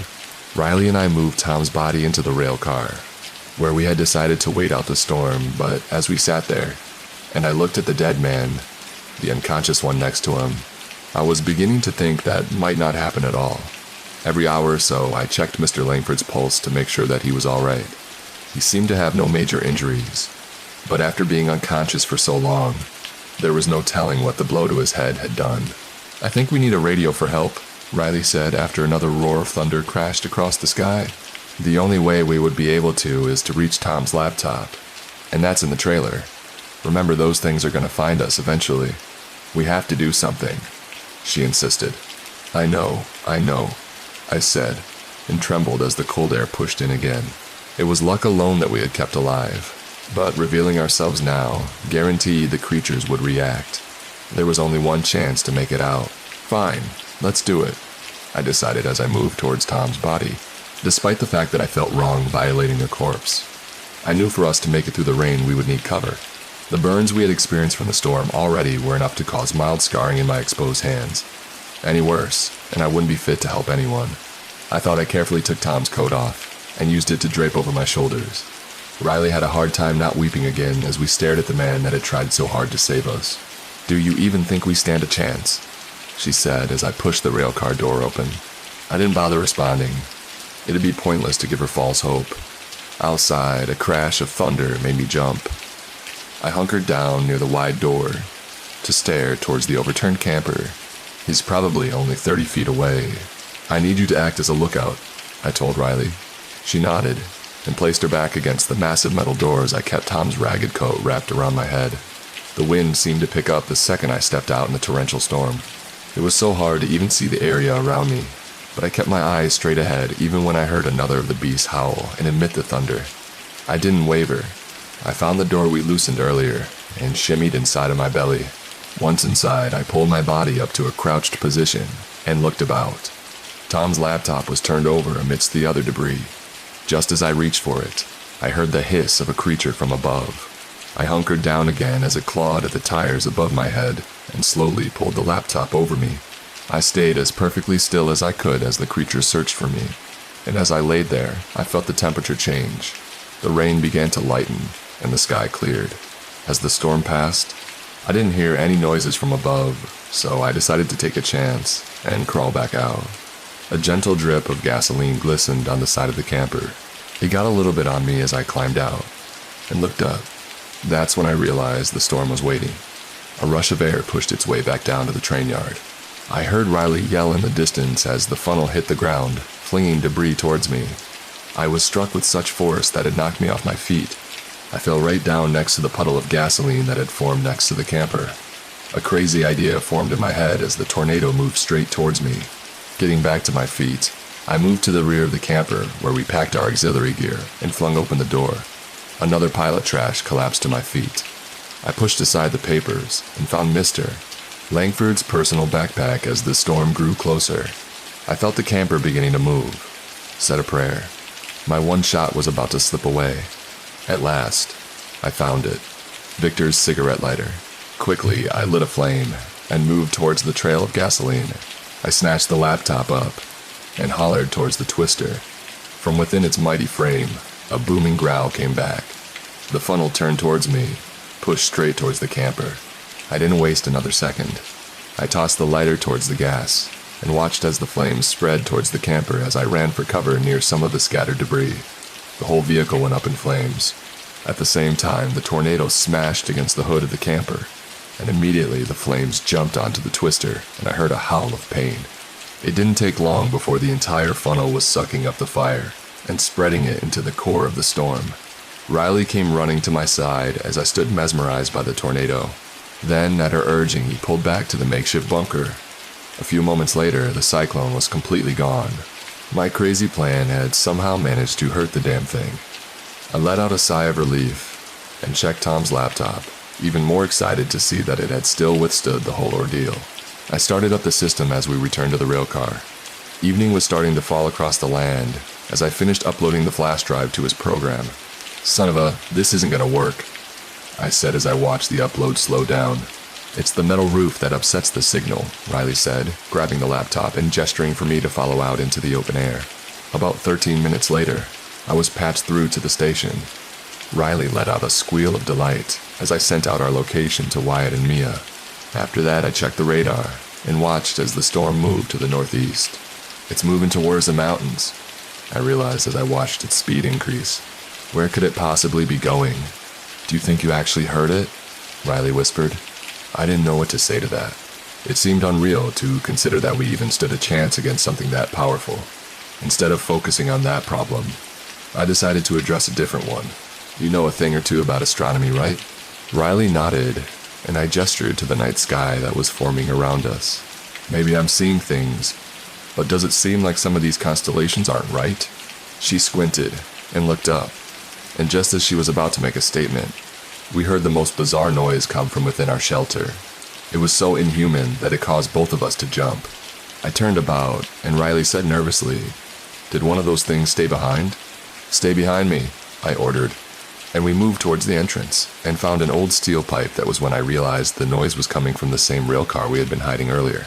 "Victor," I called out, and passed the laptop to her, running up to the door to the car. What I saw next defied all explanation. Tom's body was convulsing, twisting on the floor like a rag doll. Something was crawling its way out of his mouth. It resembled this spidery web of slime, and it latched onto his body to cover his face with a coat of brown skin that sealed his dead eyes closed. His legs and arms bent over awkwardly to form a sort of distorted crab-like appearance as I watched. Then the tendrils began to slide their way down his skin, fusing his body parts together to create a tough exoskeleton. All the while, the sounds emanating from his corpse were enough to send a cold chill to my whole body. Behind him, I saw Mr. Langford stir. It was probably the most inconvenient time for the old man to finally come, but there was nothing I could do to stop him from seeing what was happening to his friend. Victor pushed his body back against the wall of the railcar as Tom continued to twist and reform, his skin and muscle now being stretched to its limits. Mr. Langford caught sight of me and slowly crawled over to where I was at for help to break free, trying his best to keep his eyes from being distracted by the horrors that were happening. I didn't hesitate to grab Langford by the arm and pull him out of the rail car. Then I slammed the door shut and began to jam the metal rod into the handle. Anything to keep this monstrous corpse from breaking free. Riley was standing close by, listening to the screams that sounded so much like the man she had known for the past 6 months. I helped Langford get away from the car as Tom's body started to ram against the side, desperate to be out of the confined space. "Help me," I asked Riley, since the old man didn't have his crutch. In another moment, the latch was free. I couldn't help but look back. The gray matter was forming scales down Tom's legs and chest, long stretching sinew, and sharp bones pushing out at all angles as the transformation was complete. We all started to run out in the open air. I checked the horizon to see if there was anywhere to hide, but most of the other cars had been devastated by the tornado. The creature that had taken control of Tom's body was bounding towards us faster than a cheetah. Then from somewhere off in the distance, I heard the sound of an engine. We helped Langford get to the closest overturned trailer for cover, and I spotted a yellow weather van driving up at top speed. "Wyatt, Mia," I realized with excitement rushing over me. The creature was almost on top of us, but they were faster. The van slammed hard against it, sending it flying as it hit their brakes. Wyatt jumped out, guns blazing as he looked towards the monster. Wait, Riley begged him with tears in her eyes as he walked over to the wounded beast. "It's Tom," she explained. I could tell the statement shocked Wyatt as much as it did us as he stared down at the dying monster. I thought I saw sadness in the monster's eyes, and hesitation, but then the hunter made a decision, pointed his pistol towards its skull, and opened fire. He didn't stop until his bullets were gone. Mia was at my side a moment later, checking her father for injuries. "How did you get here so quickly?" "I just sent out a signal like an hour ago," I asked. "We were in the area, sorry Dad, but I just knew something was wrong when you didn't phone in." "You left the station unmanned?" her father asked, a panicked look in his eyes. "Yes and no. Managed to make a sort of mobile broadcast for us while we're out here and about. We followed your directions, picked up Ethan Sigma about 19 miles back," Wyatt explained. Langford still didn't look very happy with either of them. "Isn't safe out here," you muttered. "Yeah, no kidding," Mia said. She got him up and added, "We need to get you back to the station and recover." "We can't do that, not now," Victor said, looking towards the dead corpse of what was once Tom Riley. Now that my adrenaline was slowing down, a few stray pieces of this puzzle were being put together. This is never about tracking the storm, I realized. "What are you talking about, Caldwell?" Wyatt muttered. Langford's face was filled with emotion. He knew I had figured it out. "I think I owe you all an explanation." We got out in the open and decided to take up the conversation on the road north. Victor insisted he would explain everything once we were safe, and after 20 minutes of driving, I decided we waited long enough. "Well, I think this is a good resting spot. It's getting dark," I suggested as we turned on the roads towards the mountains. The storm was hovering over the forest in front of us, swirling and growling on the horizon. At least a dozen of those demons could be seen with each clap of thunder. "We can keep going," Langford insisted. I sighed, my patience having grown thin. "Look, I've tried to wait, I really have, but this is getting old. Enough is enough. Either you tell me the story, or I'll just come out and say it," I warned. "What is he talking about?" Riley asked. Mia shared a good long glance at her dad before squeezing his hand and saying, "There's no need to hide anything anymore. They've proven themselves more than capable of handling themselves." Victor smiled at his daughter. "Inside the creatures we've encountered so far in this mighty storm, they don't come from out of some hellhole. They come from right here. From people like you. And me," Langford said with a sigh. Riley shook, the truth hitting her like a ton of bricks. "That's what Marcus meant, isn't it? He would become part of those things," she said, her voice cracking. The Langfords held a long, guilty gaze to confirm it. "Why didn't you tell us? Would it make much difference if I had? You've questioned everything that I've done since you got here," Langford pointed out. I looked towards the two people in front who were remaining quiet. "You knew about this, didn't you?" Wyatt and Mia didn't respond. "Why would you keep this from us?" Riley said angrily. "Because it makes it easier. Not knowing, to believe that the people you care about are simply gone altogether is a far better fate than what really happens." Mia spat back. "I can hear the frustration, and guilt in her voice. I also saw pain and loss. I turned to her father and saw those same feelings in his face as well. Something finally clicked in my head, and I realized the secret they had been keeping from all of us. What really happened to Elena? Langford didn't seem to have the strength to respond, but Mia did. It was supposed to be an ordinary chase. We had been traveling across North Kansas, thinking we had been tracking a storm back to its source. I think we probably drove for 6 hours, but still couldn't make heads or tails of the area around us. The storm was affecting everything, and even the spatial reality around us. North, south, east, and west simply didn't exist. That was when my mom came up with a theory.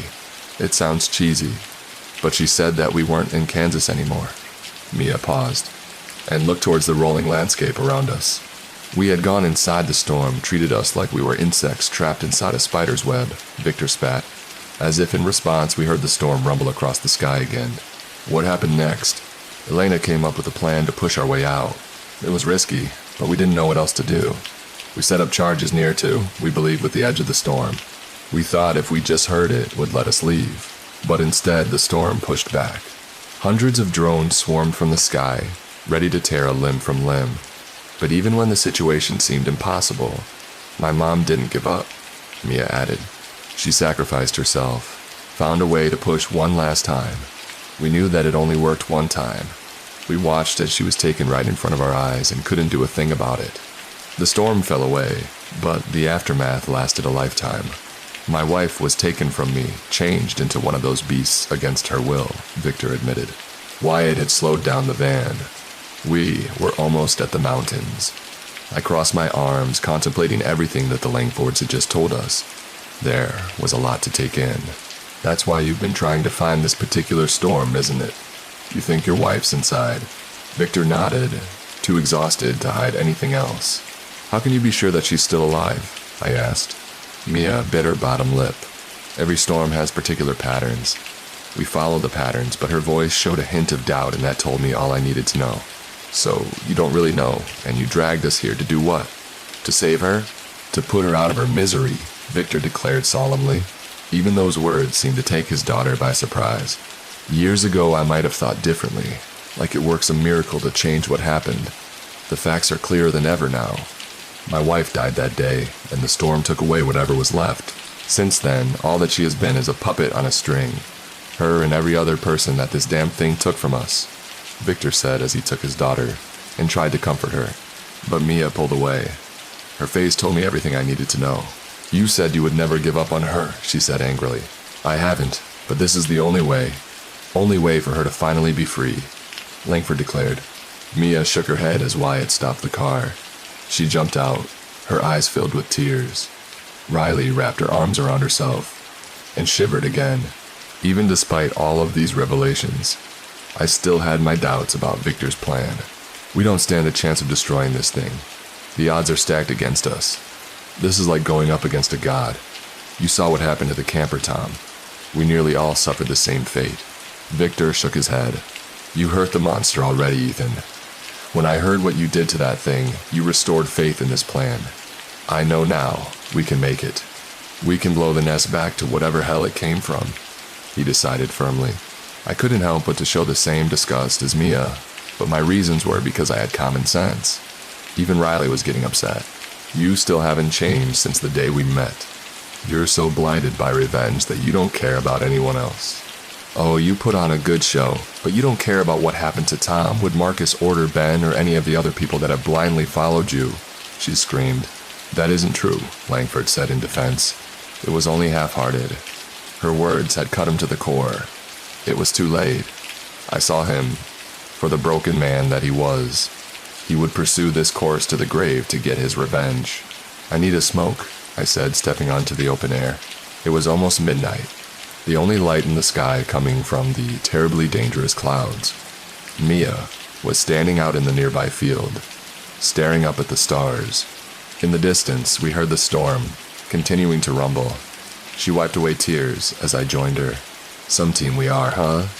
No communication at all or no team at all, she shrugged, and I lit a smoke as she said, You must think that I'm a damn fool for believing that life for so long. It's not stupid to have hope, I replied as you passed a cigarette to me. Even false hope. God, how could I have been so stupid? Well, there at the end, before Wyatt killed the monster, I saw some part of Tom still inside him, like he was ready to die, that he didn't want to hurt us. We've seen it before too.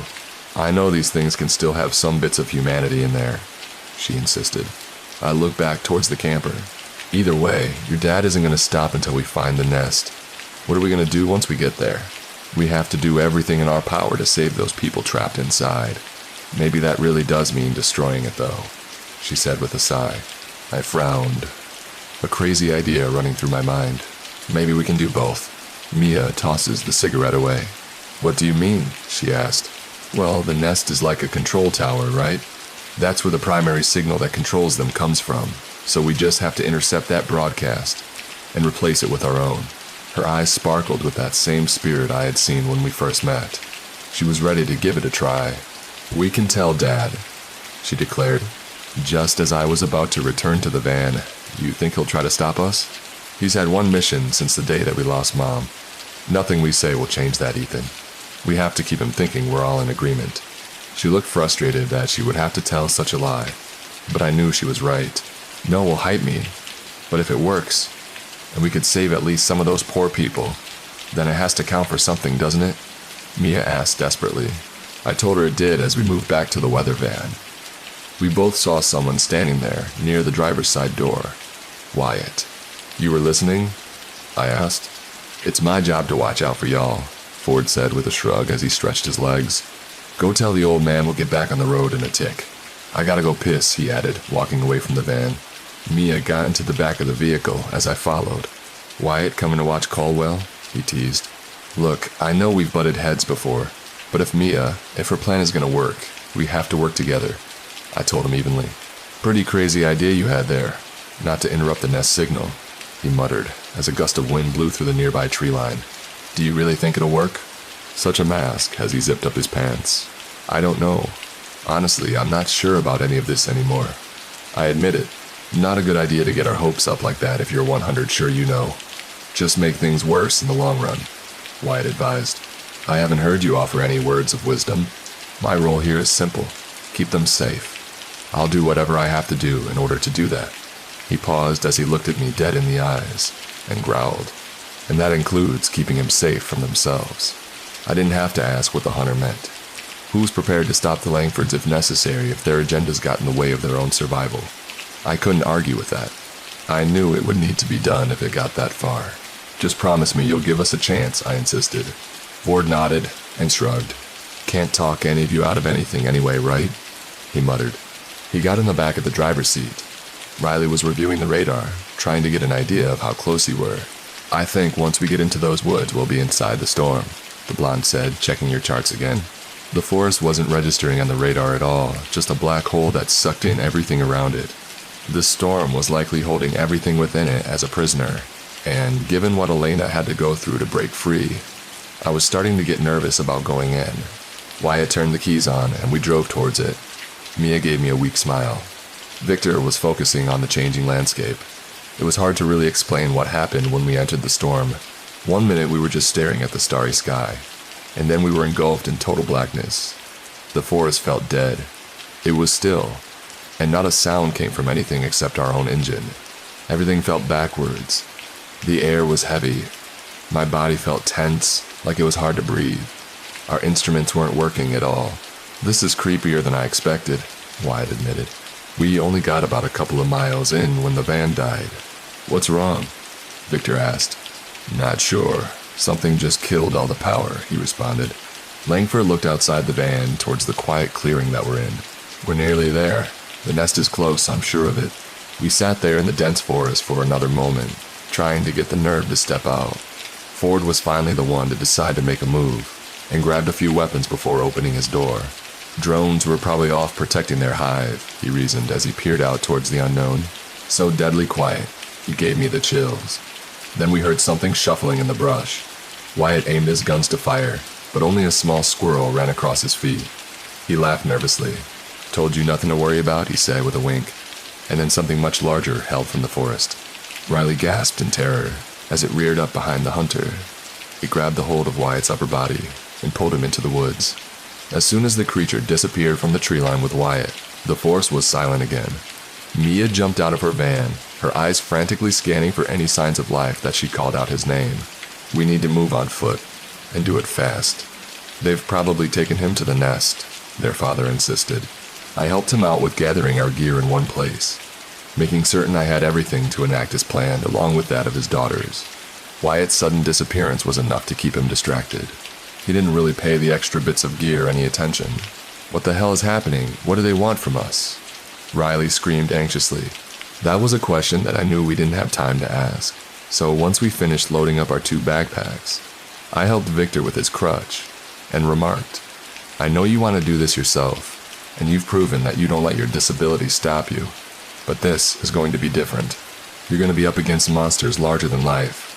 I think I should echo the words you gave me when I first told you not to take this job. Victor quipped at me as he strapped the rifle to his back.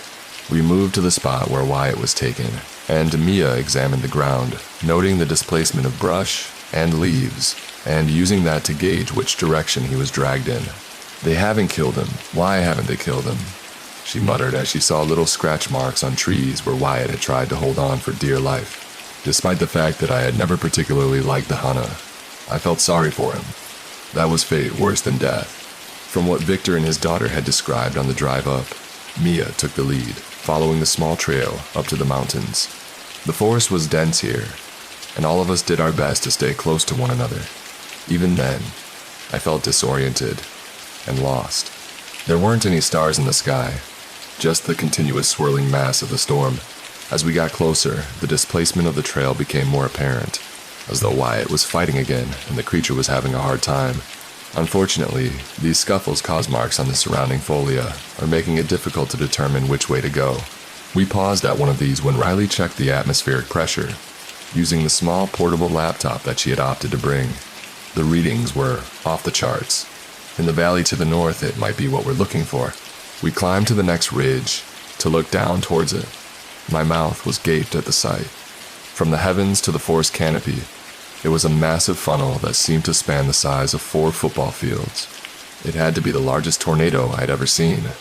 It wasn't moving though, simply swirling with a huge amount of intense gusts of wind in the valley that Riley had identified. Scanners showed the speeds were reaching almost 330 miles per hour. The nest had to be inside. How the hell are we going to go in that? We even get close, it'll rip us to shreds. Victor watches the funnel continue to destroy everything in the surrounding area, and thinks for a moment.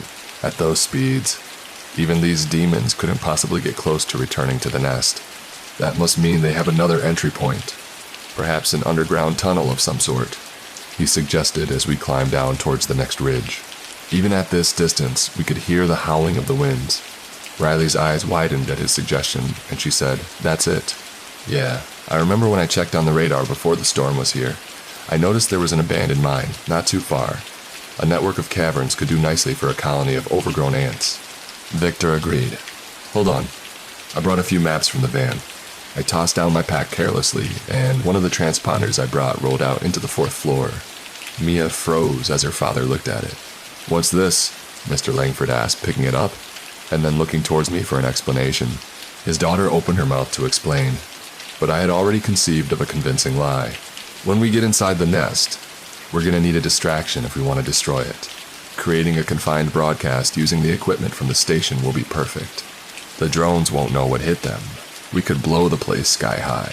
Victor looked at it thoughtfully before placing it back in the pack. Good thinking, Ethan. Next time share with the class.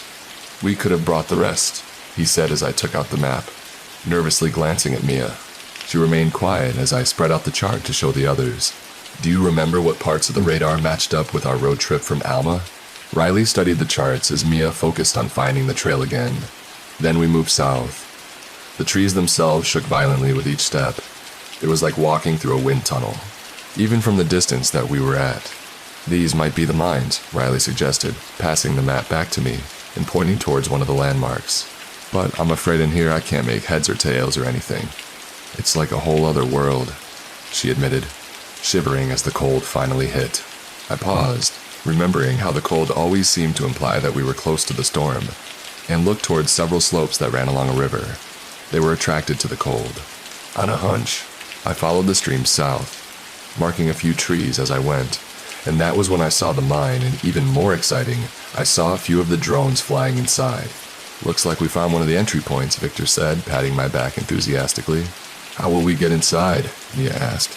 I watched the drones come and go for a few minutes, noting their patterns, and said, looks like there's about a 90-second gap between them. We'll have to make it quick. With the howling winds in our backs and a timer counting down in my head, I grabbed Mia's arm, and all four of us moved as one. The stream of water trickled straight into the mine, and once inside, it wasn't difficult to guess which way to go. There were literally dozens of fresh bones scattered down the mine shaft, guiding our way.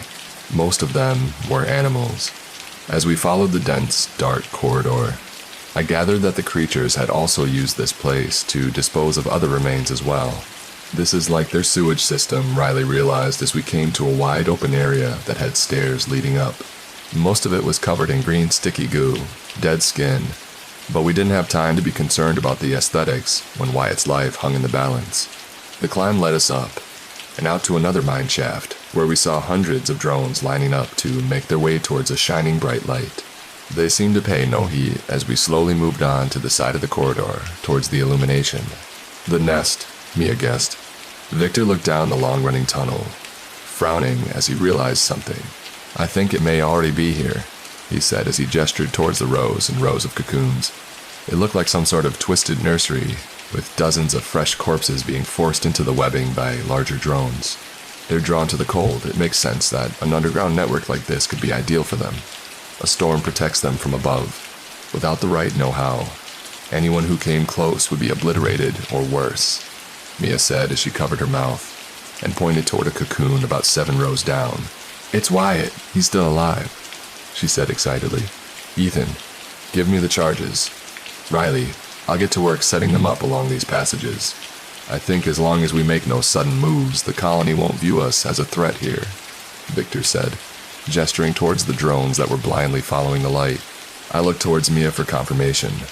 She nodded, and I passed it to him before following her down the webbing towards Wyatt. How are we going to do this? There's literally hundreds of people here being prepared to change into those things. I can't save them all. I don't know yet, she admitted as she took out a knife and began to cut away at the cocoon. The whole webbing vibrated as she did, and I nervously looked about, hoping none of the creatures would notice. As Wyatt was freed from his trappings and gasped for air, she said, "This is a colony, right? She's got to be like some kind of queen, the one giving out all the commands. That's where we need to interrupt the signal." This Wyatt kept coughing up blood. He pointed weakly towards the light that we saw above, but before I had a chance to look towards it, something in the caverns above stirred. It was a growl deeper than any creature I'd ever encountered before, and as I looked up to get a better view, I realized that was because it was at least twice as large as the massive entity we had encountered at the train yard. This one had giant legs like rose stems with thorns poking at, and driving into the tunnel walls along with more than a dozen strange openings on its body, which resembled miniature mouths with rows and rows of gnashing teeth. As I got closer, I saw the main body had dozens of dangling feelers that blindly searched for prey, and I grabbed it. Mia to get out of there. She refused to do so until I helped with Wyatt as well. The creature's screams were so loud, I was sure the whole colony shook. There was no way to hide from its wrath. All the drones responded to its shrieks as we ran through the dark path. We moved to one of the massive chambers with more cocoons like the one that Wyatt had broken free of, which had tons of distributed webs as well. The hatchlings had woken, and now we found ourselves staring down the lifeless eyes of newly hatched monsters, half turned from their old human bodies to eat us alive. I raised a gun to fire and told Mia to get behind me, and then the whole colony was down on top of us. There was no way we were going to live. I saw that from the moment we entered the room. The numbers were too great.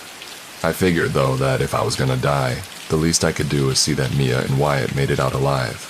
I could tell from the hunter's labored breathing that he wouldn't be able to help in the fight, so I shot as close to the drones, and then shoved them both towards the side corridor or the labyrinth. I'll hold them off, I told the two of them as I gritted my teeth and watched a massive throng of beasts breathe down on me. Honestly, it would have been over in just a few seconds, but I didn't count on the explosions. A set of detonations shook the tunnel, ricocheting rocks and debris towards the horde. At first, I was sure the blast would not be enough to make a difference, and then in front of me, the floor to this level of the mines simply collapsed. More rock, dirt, mud, and debris fell to block the monsters from reaching me as I heard a voice shout from above. "Don't just stand there like an idiot, Ethan. Run while you've still got a chance." Victor. I figured he had set the explosions up, but the timing felt wrong. He decided to come to our rescue instead of focusing on his main task, because now with the new devastation that rocked the mine, any stragglers connected to the colony were coming out of the woodwork. There wouldn't be enough time to enact Mia's plan. We still didn't even know how to reach the core. Part of me wondered as I ran if Victor had suspected what we were up to. No. As he began to climb away from the upset colony, I realized his main concern had actually been our safety. I pushed to where Mia was at, keeping an eye on all the surrounding tunnels as I heard the shrieking growl nearer. Wyatt was having a hard time even standing up. "He's choking," I realized. He gestured towards one of the packs where he had brought a few simple hunting knives, and Mia passed me one.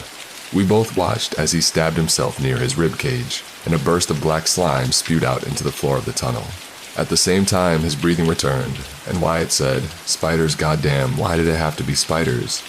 I looked at the ooze that had suffocated him, and watched as hundreds of miniature spiders hatched from the slime, shrieking, and trying to find their host again. "It's no end to them," Mia said, pulling Wyatt away and checking his wound. "We should have told your dad what we were doing.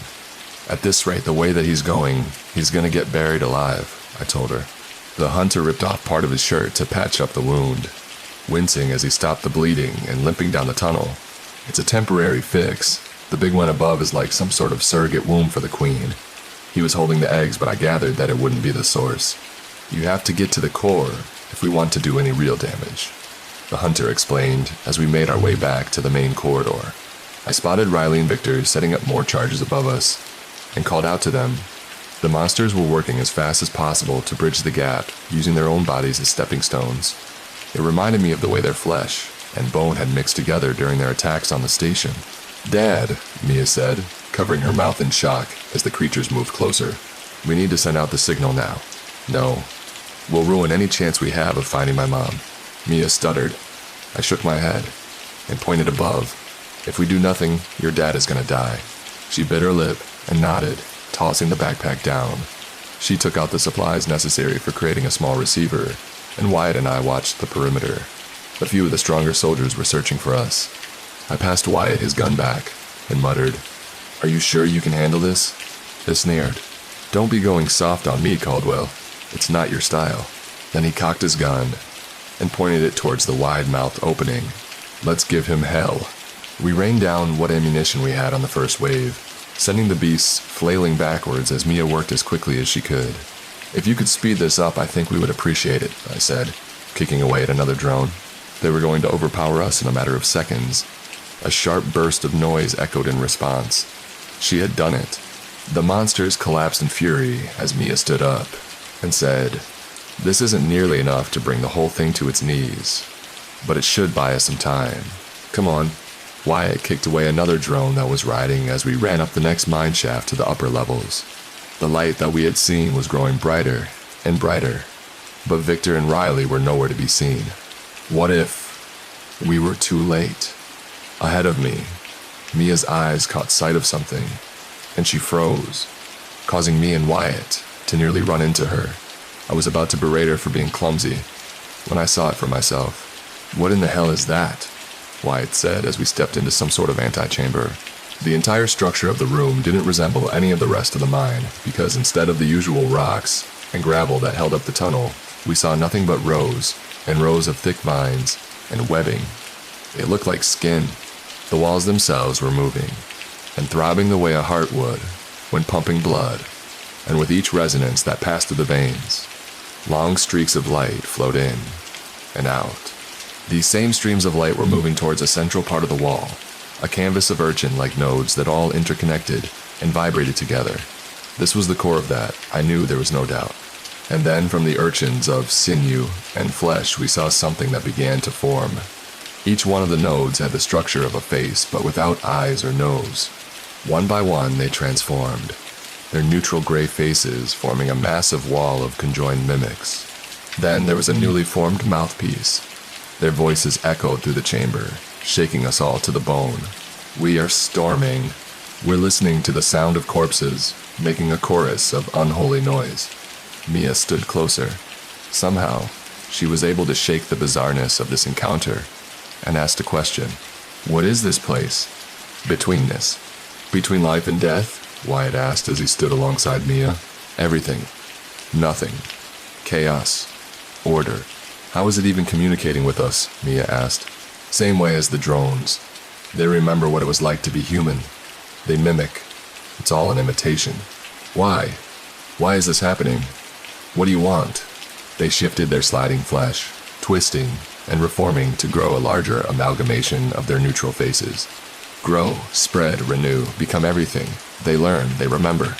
I mean, look at this place. It's a network. It's unnatural, Wyatt said, gesturing towards the streaming lights as I stared at it. I realized he was right. But how? There's no way it could travel so far, even with the storm. I heard a rifle, and all of us looked towards the other entrance to see Victor standing there, blood dripping down his face as he took aim at the massive creature. Because this ain't the only one, he declared. What? You're saying there's more of this nastiness out there? Wyatt said, his words echoing in the chamber almost endlessly. See for yourself. This nest is small. It's strong to be sure. It's like the tip of the iceberg. Everything here is new growth, desperate to expand, choking everything in its path, Langford said. The shrieks of the colony grew louder from behind him, and he gestured towards the way that he had come.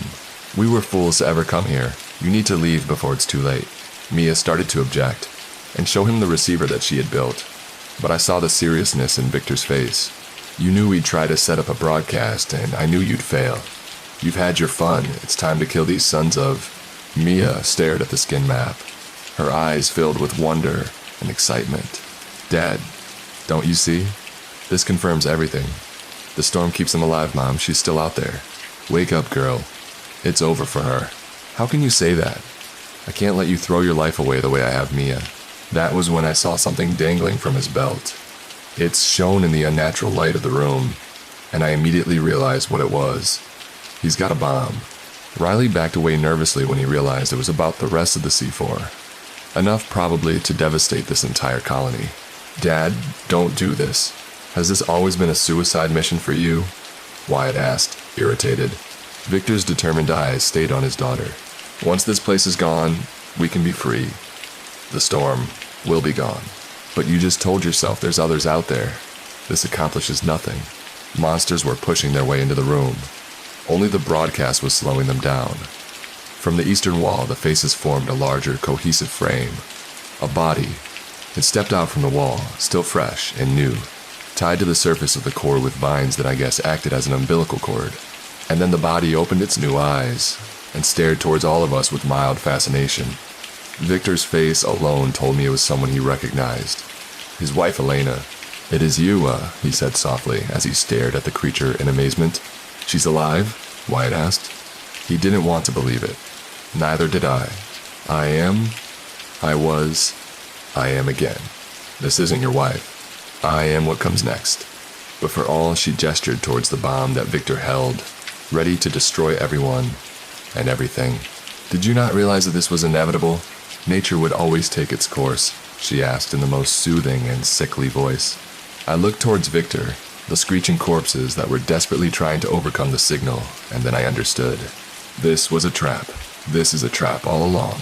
It views us as a threat because of the broadcast, Mia guessed. Humans have always impeded nature. That must end. Elena's body responded coldly. Victor shook his head, staring towards his daughter. No, I won't let that happen. Mia, listen to me. No matter what you think, this thing's not your mother. You have to leave this place. Protect the station. Protect all of us. Dad, don't, she said. But it was too late. He had pressed the detonator and flung himself towards the core. The nest collapsed. I found myself free-falling, scrambling to grab a hold of anything solid as the mine tumbled in on itself. When I hit the ground, every ounce of my energy was pushed out of me. I don't know for how long I laid there, but when I did have the strength to move around, the place had dissolved into madness. The creatures were skittering everywhere about the walls, confused like a ship with no compass. I realized as I watched that it had to mean the last detonators Victor had made were a success. At the core of this vile place was gone for good. I heard a grunt not far off, and saw Wyatt push aside some of the debris to get to me. His whole face was covered in the smear of blood and soot. "Can you walk, Ethan? You need to get out of here," he said. I nodded weakly and looked up as the thrashing sounds of the monster turning on each other grew louder. It would not be long before all of them killed one another. We made it through a portion of the mine shaft that was still intact, and Wyatt took out his only weapon left, barely aiming it towards the next turn as we heard someone approach. "Riley, Mia," I called out as the two girls reunited with us in the dark tunnel. Both of them gave the faintest of smiles under the circumstances, and we all knew there was still a long way to go before we were out of this, though I guessed that Mia would want to mourn her father's passing. That was not the time. Wyatt and I took the lead as we all pushed through the debris to find our way out. We were as careful as we could be, knowing that one false move could cause more of the place to collapse. We had been going at it for almost 30 minutes when I heard the familiar rush of air from somewhere above us. "The surface. We're almost there," I said excitedly.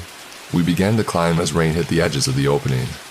I flinched, expecting to find the same scorching storm that we had fought for so long, but instead, I was surprised to see that this didn't hurt us at all. Has the destruction of the core allowed nature to return to some sense of order? I couldn't pause to think about it rationally, because each passing moment the wailing of the creatures was growing louder.